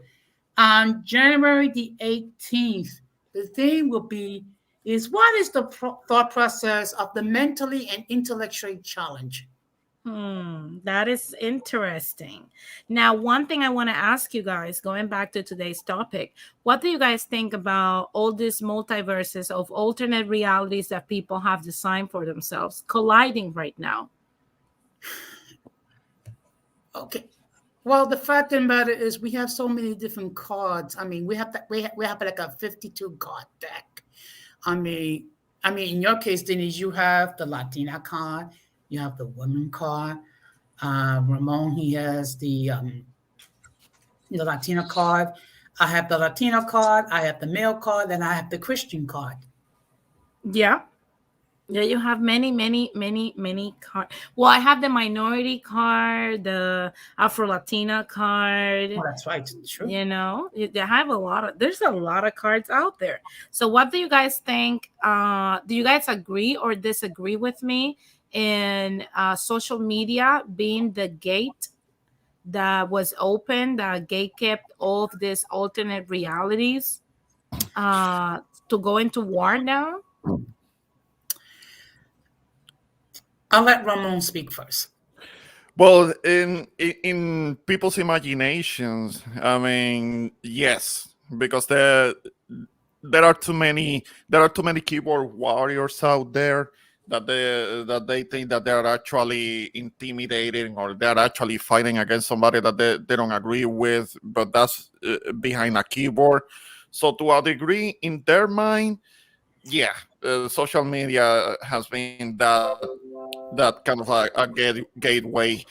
But no, I mean, I don't think that it doesn't reflect the reality. There is a lot of talking that is being done, and there are a lot of too many tough guys on social media. I'm having to deal with that myself, even though I haven't gone at anybody. I haven't talked shit about anybody, but still they come around me and they try to put me down, talk down to me because I'm Puerto Rican. Because apparently, this is something that I'm learning about. Apparently, being Puerto Rican, other Hispanics hate us because we are at the bottom. I saw that. Because I saw that. yeah. I mean, this is all new information for me because in my years living in the States, around every Hispanic and every nationality of Hispanic that I have been around, I have been treated well. I have been embraced. I have been treated with love. But apparently there is this faction, of Hispanics that look down on us because we were like very low on the totem pole and we are nobodies and we don't do anything. We have never accomplished anything. Clearly, because they don't know what they're talking about. I mean, we have we have people that have gone on to accomplish things. We have had general surgeons, Supreme Court justices, an astronaut, the American companies that hire engineers straight out of the School of Engineering in Puerto Rico. You know that. And like, if we were so inept at anything, none of that will happen. Healthcare companies that hire personnel right out of the island because they're bilingual, so they wouldn't be making that effort. They wouldn't be making that expense on going to the island to recruit people if we didn't have anything to offer. So I mean, there are people that just run their mouths and they think that we are on our knees sucking up to other communities, other demographics, and that's kind of like the fantasy that some of these types that won't even reveal what their background is have. I mean, they think that they're all that, but they're showing their insecurities because what they are doing is trying to come around us and trying to convince us of something, trying to prove something to us, not us to them, because I don't give a shit what they say. I mean, I'm not trying to prove anything to them when they allege something about us as Puerto Ricans, and I'm not trying to prove that they are incorrect. I let them be incorrect. I let them be wrong, and then I ask them to prove what they're saying, and they usually I ask them, why are you trying to prove anything to me? I mean, if I'm so inferior, why are you trying to prove to me that I'm inferior to you? What's the drive? What's the need? I mean, I'm the important one, it seems. Well, the fact of the matter is, and this is one thing that I've noticed in my 4 months as an active YouTube creator.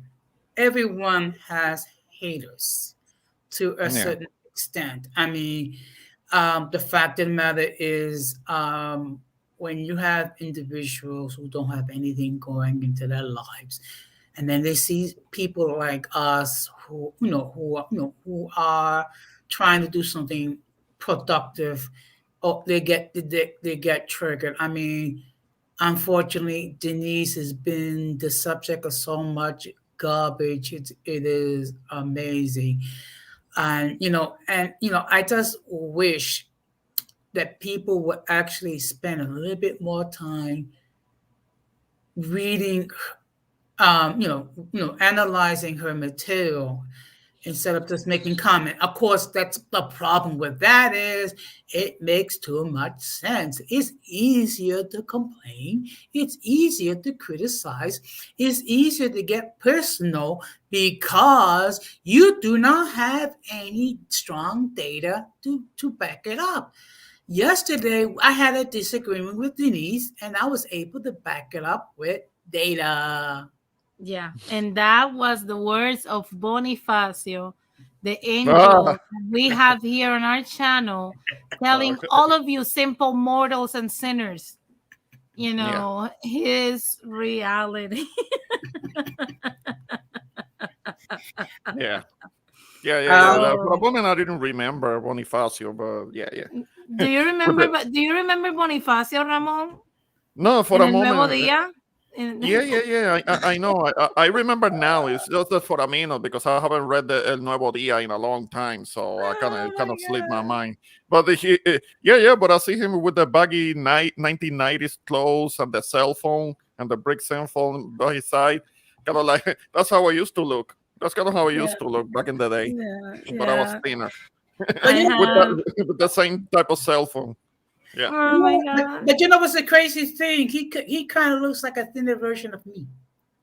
Well, there Yeah. you go. That's what we call you, Bonifacio. But then tonight, you're only Santa Claus.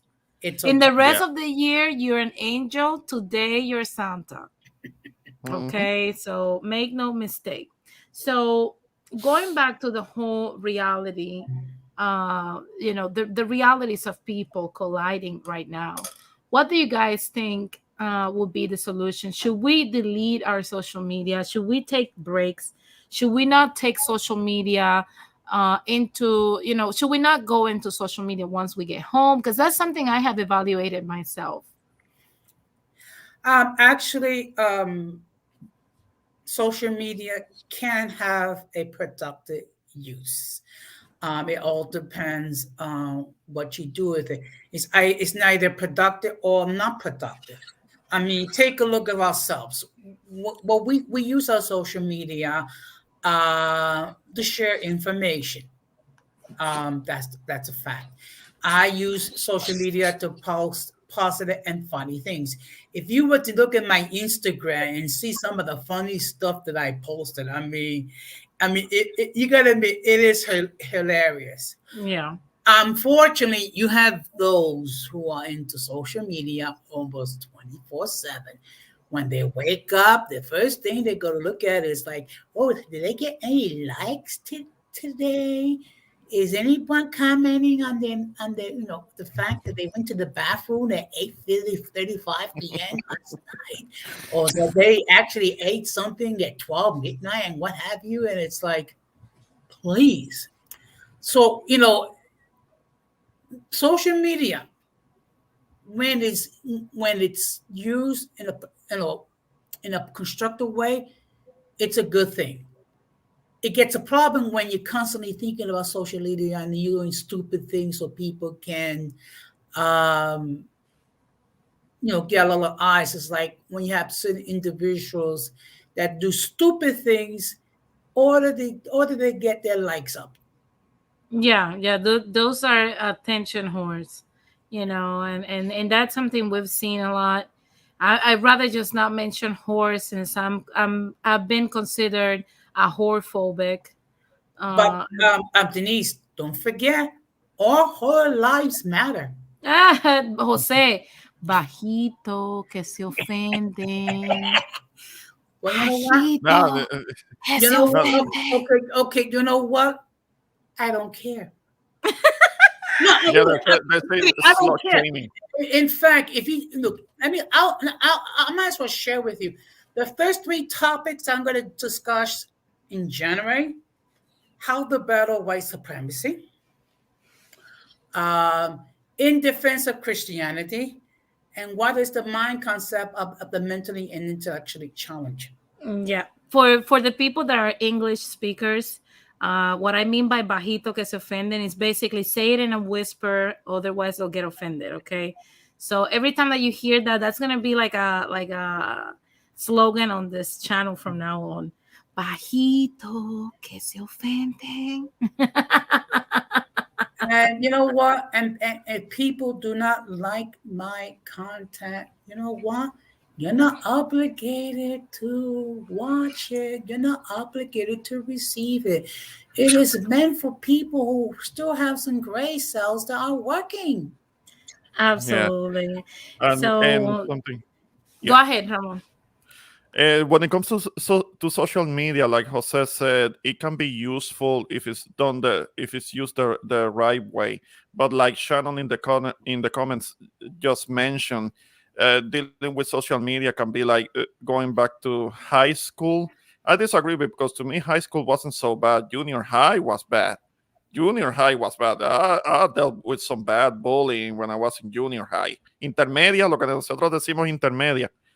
I mean, it was in middle school, junior high school. I hated it. High school, no, it wasn't so bad. But social You media guys is like hated it? really Why? no. Those High are school the wasn't so best bad. years.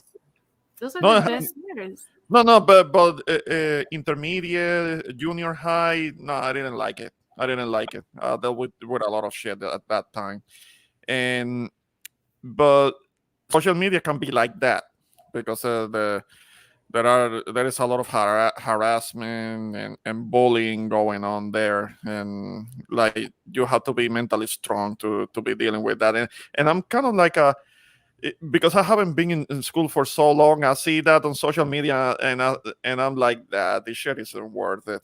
I don't deal with much of it anymore. Just a little bit of Instagram here. I don't look at Twitter anymore because it can be a bit of a cesspool, and Look, I don't know when I anything about post, TikTok or yeah, or I any don't do other. TikTok. I stop in Snapchat. You know what? I Mhm. stop at Clubhouse, and I don't even use Clubhouse. I have a Clubhouse, but I don't use it. Yeah.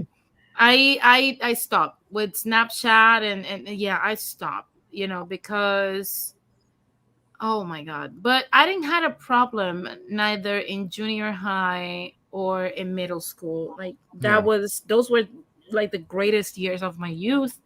Now that I'm old, I look Excuse back me. and No, no, think, no, no, no, no, no, no, no. If you're old, you're making me sound like I'm 1 foot in the grave. well, I thought you loved me. I thought look, you loved me. the existence of Santa Claus is hundreds and hundreds of years.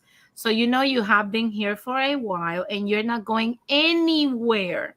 So be grateful with your gift. No, I'm joking, I'm joking.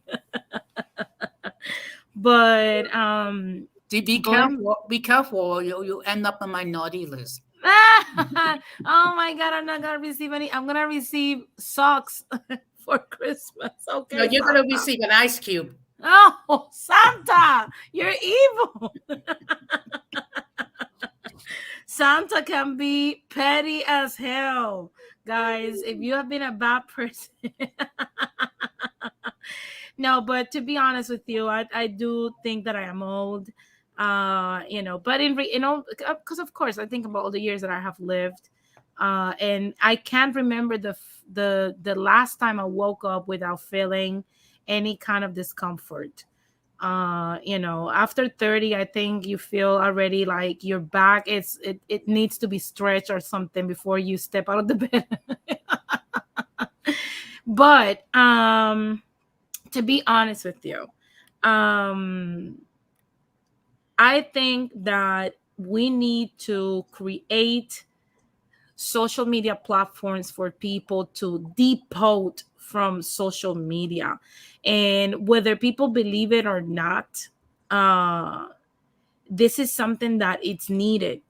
It's needed to disconnect. I remember when I disconnected for a month and a half, for 6 weeks, I left YouTube altogether after season 1. And I was very little on Instagram here and there. And I'm about to take, several weeks off now on Christmas. And these spaces are needed. I'm gonna take some breaks here and there every time like I lapse into a new season, simply because it's needed. You need time to give to your family, to your loved ones and whatnot. And I'm not going to be back until the 15th of January. So I'm gonna be gone for a good 3 weeks and a half. And I'm pretty sure, like I said, I took those 6 weeks and that was the best I could do because I could disconnect and chill. The only reason I don't turn off my phone altogether is obviously because I need it for work. That's it. But oh, thank you, Chan. And she's like, I feel safe here. Thank you, guys. Absolutely, you're always welcome. And thank you for sharing your thoughts with us and your wisdom as well.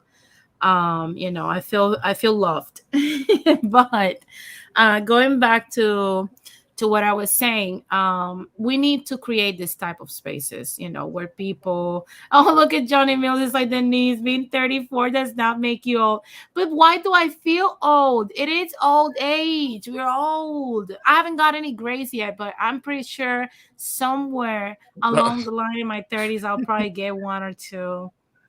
I'm the only one in my family that hasn't gotten any grays at a young age. Like everybody, every single one of my cousins and my sisters and whatnot, one of my sisters got her first grays when she was 19.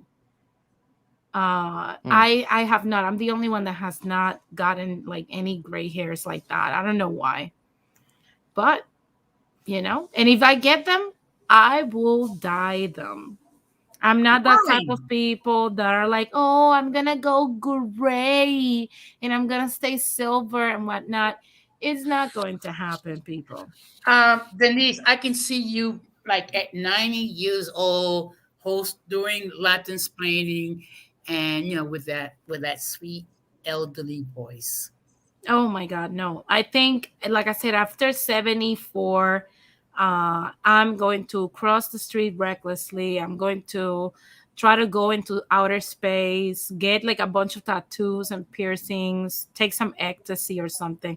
But I want to be gone at 75. No, what's going to happen is you're going to be a sweet elderly lady. No. Mira, trata pota muy bien. Look, your ghost is gonna see me being the most vieja cascarrabia, the most annoying hermit in the universe. I'm going to be shocking people naked with all my wrinkles at the beach. And... That's the thing. Those are the ones that live to be 105. Please. Those are the crazy ones. Hierba mala nunca muere. Hierba mala nunca muere, acuérdate. I'm going to be showing my boobs touching my knees at that point. What's going to happen is in your old age, you're going to be living in New York. You're going to be living in Parkchester. You're going to get on the subway. You're going to go to Orchard Beach and during the summer months, and you're going to enjoy your best life in the Big Apple. Oh my God, no! You said so many things that almost gave me a heart attack at 34.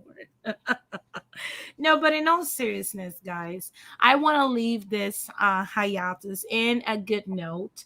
I know we've had crazy streams. I've done several things during this season that you guys know the drama that followed. Yeah. But I want to leave on a high note, and I want you guys to express. And before we close this, I have a very special announcement, guys. When I come back in January 15, I'm gonna share something with you guys. You guys know that I'm all about what's the new trend for business or finances or politics or even socioeconomics and pop culture. And one thing that I found is that there's a lot of posts that I've seen lately about the multi-million or billion-dollar mindset and all this stuff. And for January 15, all this time that I am gone, I'm going to be documenting. I'm going to do this billion-dollar routine. And that routine means I'm going to have to wake up, immediately get out of bed. I'm not going to touch my phone. I'm going to have a 5-minute meditation, 15 minutes of HIIT cardio. I'm going to get into a cold shower, eat a healthy breakfast, set 3 goals for the day, grab a coffee, and start hustling. I'm going to be doing this starting tomorrow all the way through January 15. I'm going to record a daily diary of it. I'm going to be taking snippets here and there of how I'm doing. I know it's going to kill me. I've done HIIT cardio in the past, And the last time I did this, I literally lost 60 pounds in 6 weeks. Oh my God. And to be honest with you, I even posted on my social media a while ago. I think this was 2016. And all my thighs got so bruised from it, it's not even funny. Because HIIT cardio is basically high intervals of high intensity intervals training of cardio. So I'm going to be doing this and documenting if this actually made my life better, what accomplishments I had in this time, if it actually is something that I recommend to people, or if it killed me, if it sent me to the ER, I will document it. Oh my God. So if you guys want to watch that and all those blogs, because I'm going to be documenting this in real time as I go. Sometimes I'm going to go live on my Instagram so you guys can see me at the gym or the breakfast that I'm having. You guys can ask me or recommend me any healthy recipes and whatnot. You guys can do so. But it's going to be called Latin Explaining on a Mission 007. I'm going to be the agent 007 for this next 3 weeks. I'm going to be going on that mission. Wish me luck. I'm starting tomorrow. I'm going to start waking up at 4 a.m. and see how much I can accomplish following the quote unquote billionaire mindset, or if this is completely bogus. This is something I have never freaking done. I am not.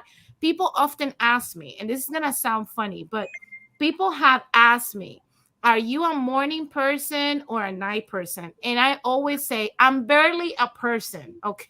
I am not neither a morning or night. I wake up when I have to and I go to sleep when everything is done. That's it. That's pretty much it. Yes, Johnny, the knees bond. That's what's going to happen.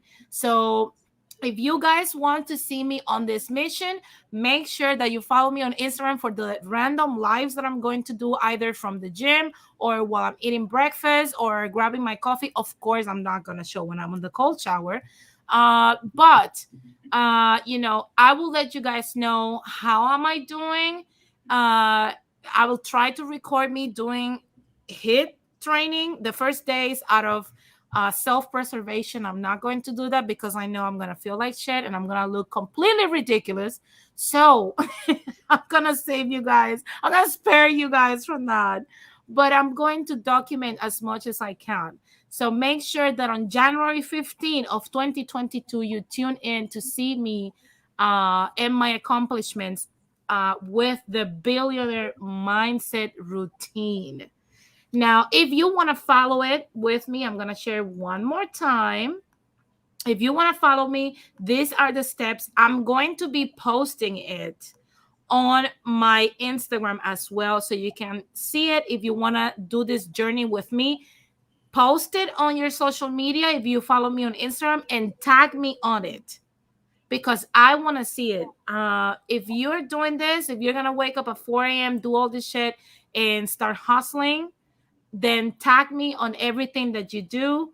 I want to see your results and I want to see if we all end up sharing beds at the ER or if we actually make something happen. So like I said, Whoa. January 15, make sure that you tune in because Latin Explaining is on a mission. What do you guys think about this? Interesting. Now, I don't know. Well, I don't see you waking up at 4 a.m., but then again, anything is possible. Oh, I have to. It's a mission that I'm going to record for you guys. You guys are going to see my first life waking up looking like Vegeta because my hair wakes up in a crazy mode every day. Tomorrow, I'm going to do my first life after waking up all swollen and fucked up. I'm going to wake up at 4 a.m. and wish me luck. Well, I will put you in prayer, my daughter. But I do, but I do have plans for I do have plans for my channel for the new year. Okay, so I plan to do some things that are new. Don't be surprised as I try to reach out to you because I do unfortunately need you for some at times with some technical advice because I'm still not exactly 100% tech savvy. Absolutely, absolutely. I am here. Just reach out to me. I see that Maceo says calories in versus calories out. Yeah, I'll remember that, Maceo, when I have to do this. Shannon says, you got it. Thank you, Shannon, for that inspiration. And she also says, I go back to grad courses on January 10th. I'll check on you when I can, baby girl. Absolutely, absolutely. If you cannot catch me live, catch me on the replay and let me know in the comment section what you think about this new mission. I'll try to come up. You guys see if my progress, and if it works, I might continue it. But I don't know if I'm gonna survive this. Whew! Wish me Uh, luck. I just want to say thank you, Shannon. She just became a new member of Uncommon Folk.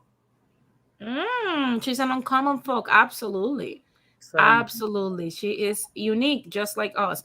Johnny Mill says, you can do it, Denise. Yeah, I yeah, will do my best. I promise. I don't like quitting. So, of course, I'm going to have to do it regardless. I'm going to find out for you guys because I've seen a lot of this quote unquote inspirational motivation and how these billionaires think and how they behave and their routines and all this stuff. I want to see how much you can actually accomplish if this affects productivity in any way, and I'm going to share it with you guys. So make sure that you follow me in every social media platform. And whenever I go live, I will let you guys know. My first live is going to be tomorrow at 4 a.m. Pacific time. I believe it's going to be 7 a.m. it will be Eastern 7 time. a.m., which means I'll be on the subway on my way to work, where in subway where there's no rats there. I mean, you might see an occasional mousey there, here and there, but there's no rats. Oh my God.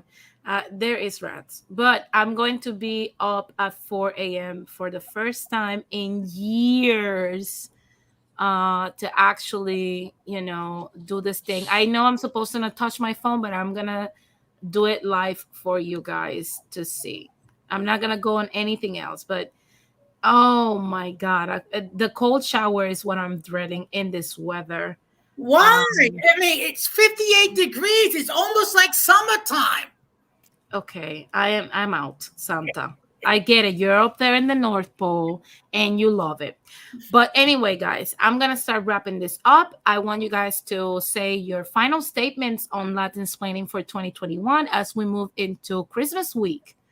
What are your final thoughts, your final words, what you wish to the Latin explainers that watch us constantly after this year has ended? And also, keep in mind that this year is the first Latin explaining Christmas. So, Jose, final words. Well, first of all, thank you for allowing me to be on your platform, not just tonight, but for the 8 months that I've been blessed to be a member of the Latin explaining crew.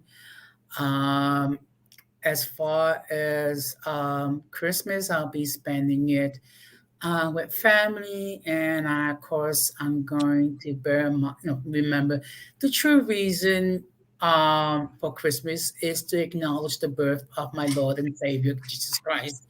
After all, I am a born again Christian, so and so.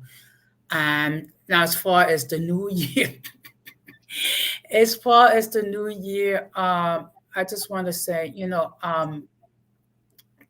just don't let small people cramp your style. I mean, we've been faced with people who have no vision, and the fact of the matter is, I've been blessed to know such great people in these YouTube streets. And the fact of the matter is, I thank you that I consider a part of a elite community. So I am very blessed with that knowledge. I just want to say that this coming Tuesday at 9 o'clock Eastern Standard Time, 6 o'clock Pacific Standard Time, and 8 o'clock Central Time, we're going to be doing a recap of season 1 of Uncommon Sense.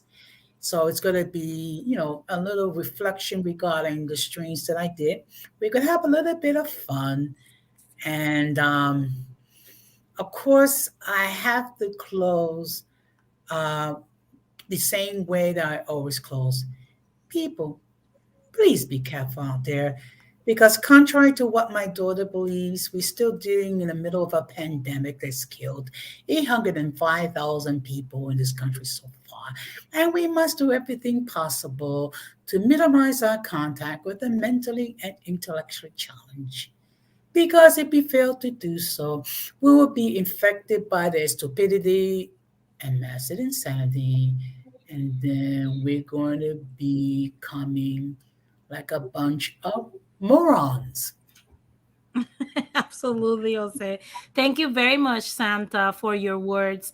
Now, we all know at this point we have sent all of our letters to the North Pole, and you are very busy responding to each one of them based on the nice and naughty list that we have submitted for 2021. So I'll leave you to Oh, wrap before, up oh, all of before, our gifts. oh, Go before, ahead. if you want to become part of the niceness, please subscribe to my channel. Absolutely. If not, you will be deemed in the naughty list and receive from Santa this year an ice cube. Now, I'm going to put Santa on the backstage as he continues his hard work in the North Pole, and I'm gonna go to Santa's elf for his final thoughts. Go ahead.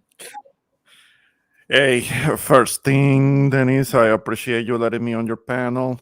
The other thing that I want you to take into account is like, don't with this training, with this exercise regime that you're about to start, as it's obviously you wanna take it kind of like little by little and in gradual steps. Don't go too hard on the first day, or you're gonna be demolishing yourself. You're not gonna be able to walk. You're gonna be hating yourself, and that might tempt you to quit your goals altogether. So be gradual with it, and stay the course. Stay the course, but as much as you can take in without hurting yourself, without making yourself too sore, because then you're not gonna be feeling good with yourself, and you might end up, I'm not saying that you're gonna end up quitting, but it might shake your will, your determination to complete your challenge.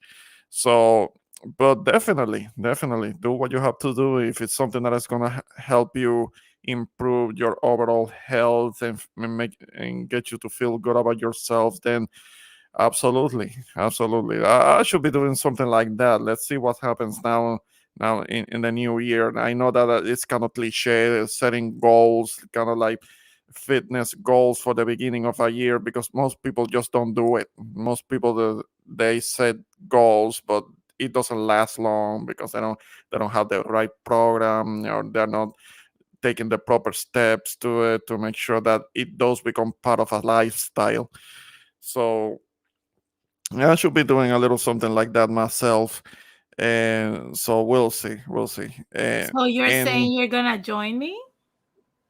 well, I don't know about joining you. I don't know. I don't know Mm. anything about the about that training regime that you were talking about. But I'm gonna yeah, post it yeah. on my Instagram. You can Hmm. modify it as you want, start later or something like that. Yeah. I'll see how, depending on how I feel. Yeah, yeah. If Depending you on don't end how up I too feel. sore, you don't end up hurting too much, then you should be fine. You should be all right. But now that I understand, you were mentioning that you were gonna go into a little hiatus Yeah. from your channel. Hey, make the best of it. Focus on the things that are important to help with social media for for Oh my this God. time that Yeah. you're gonna be off of it, because you need to decompress. You need to disconnect. Don't let it mess up your well-being. I mean, I'm not gonna let that. I know that I'm trying to do that, take tiny little baby steps into doing kind of like a video here and there. I'm trying to do that myself. But the thing is that in real life, I do have to spend a lot of my time in it. So social media was never really my thing, and I only look for it to connect with people that are important with me, that are important to me, I should say. And I don't live through it. I don't have a social life through social media. And so that I'm not gonna let it get to me. Yes, I was talking about the example that I mentioned earlier as an example as to how easy it is for people to have something against you even though you haven't done anything to them. So it's like it's easy to put the smartphone down, at least for a while, and the less you are on social media, kind of like it help you, it will help you keep your mind more stable and my blood pressure low, which is more important than whatever haters want to say. So once again, thanks for letting me on your panel, and hey, make the best of the hiatus. So enjoy yourself, disconnect, focus on what's important. Absolutely, absolutely. Thank you so much, Santa's elf. I'm gonna leave you to your duties with Santa in the North Pole so that you guys can continue your hard work to make sure we all get our gifts and the naughty and the lazy ones get an ice cube. Now, guys, I want to say, like I said, I want to say that I know this is going to be super hard. It's going to be insanely crazy. I've never done anything like it. I've done similar things, but never like followed by waking up 4 a.m. in the morning and doing all this stuff. So I will be, like I said, documenting this. Make sure if you don't have an Instagram, start an Instagram so you can laugh at what I'm doing or enjoy what I am doing. And follow, hey Terrell, follow what it's going on while on a hiatus. If you happen to miss it because you're too busy or you're enjoying your family time and whatnot, make sure in January 15th you tune in at 12 p.m. That's going to be a Saturday at 12 p.m. Pacific time, 3 p.m. Eastern Standard Time, and I think 2 p.m. Central. So make sure that in January 15, you're back here to see me detailing my mission. That's going to be the topic. So, guys, it has been an amazing year. I am so grateful for everything that has happened, the good and the bad.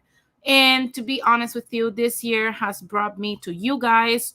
And more than anything, I am grateful of you Latin explainers for allowing me into your homes and your devices through this channel. So, like I said, I am very excited for what this year brings. I have my personal goals. Great things are coming in my personal life as well for 2022. So I am very excited. Obviously, some of them I cannot share, but just be happy for me because why not? And I hope that many, many, many good things come to all of the efforts that you put in the past years your way in 2022. With that being said, guys, Merry Christmas to everybody and a very happy Latin explaining year. This has been Denise Gonzalez with Latin explaining, all about business, finances, and sometimes politics and fun. It has been a pleasure. I'll see you guys next year.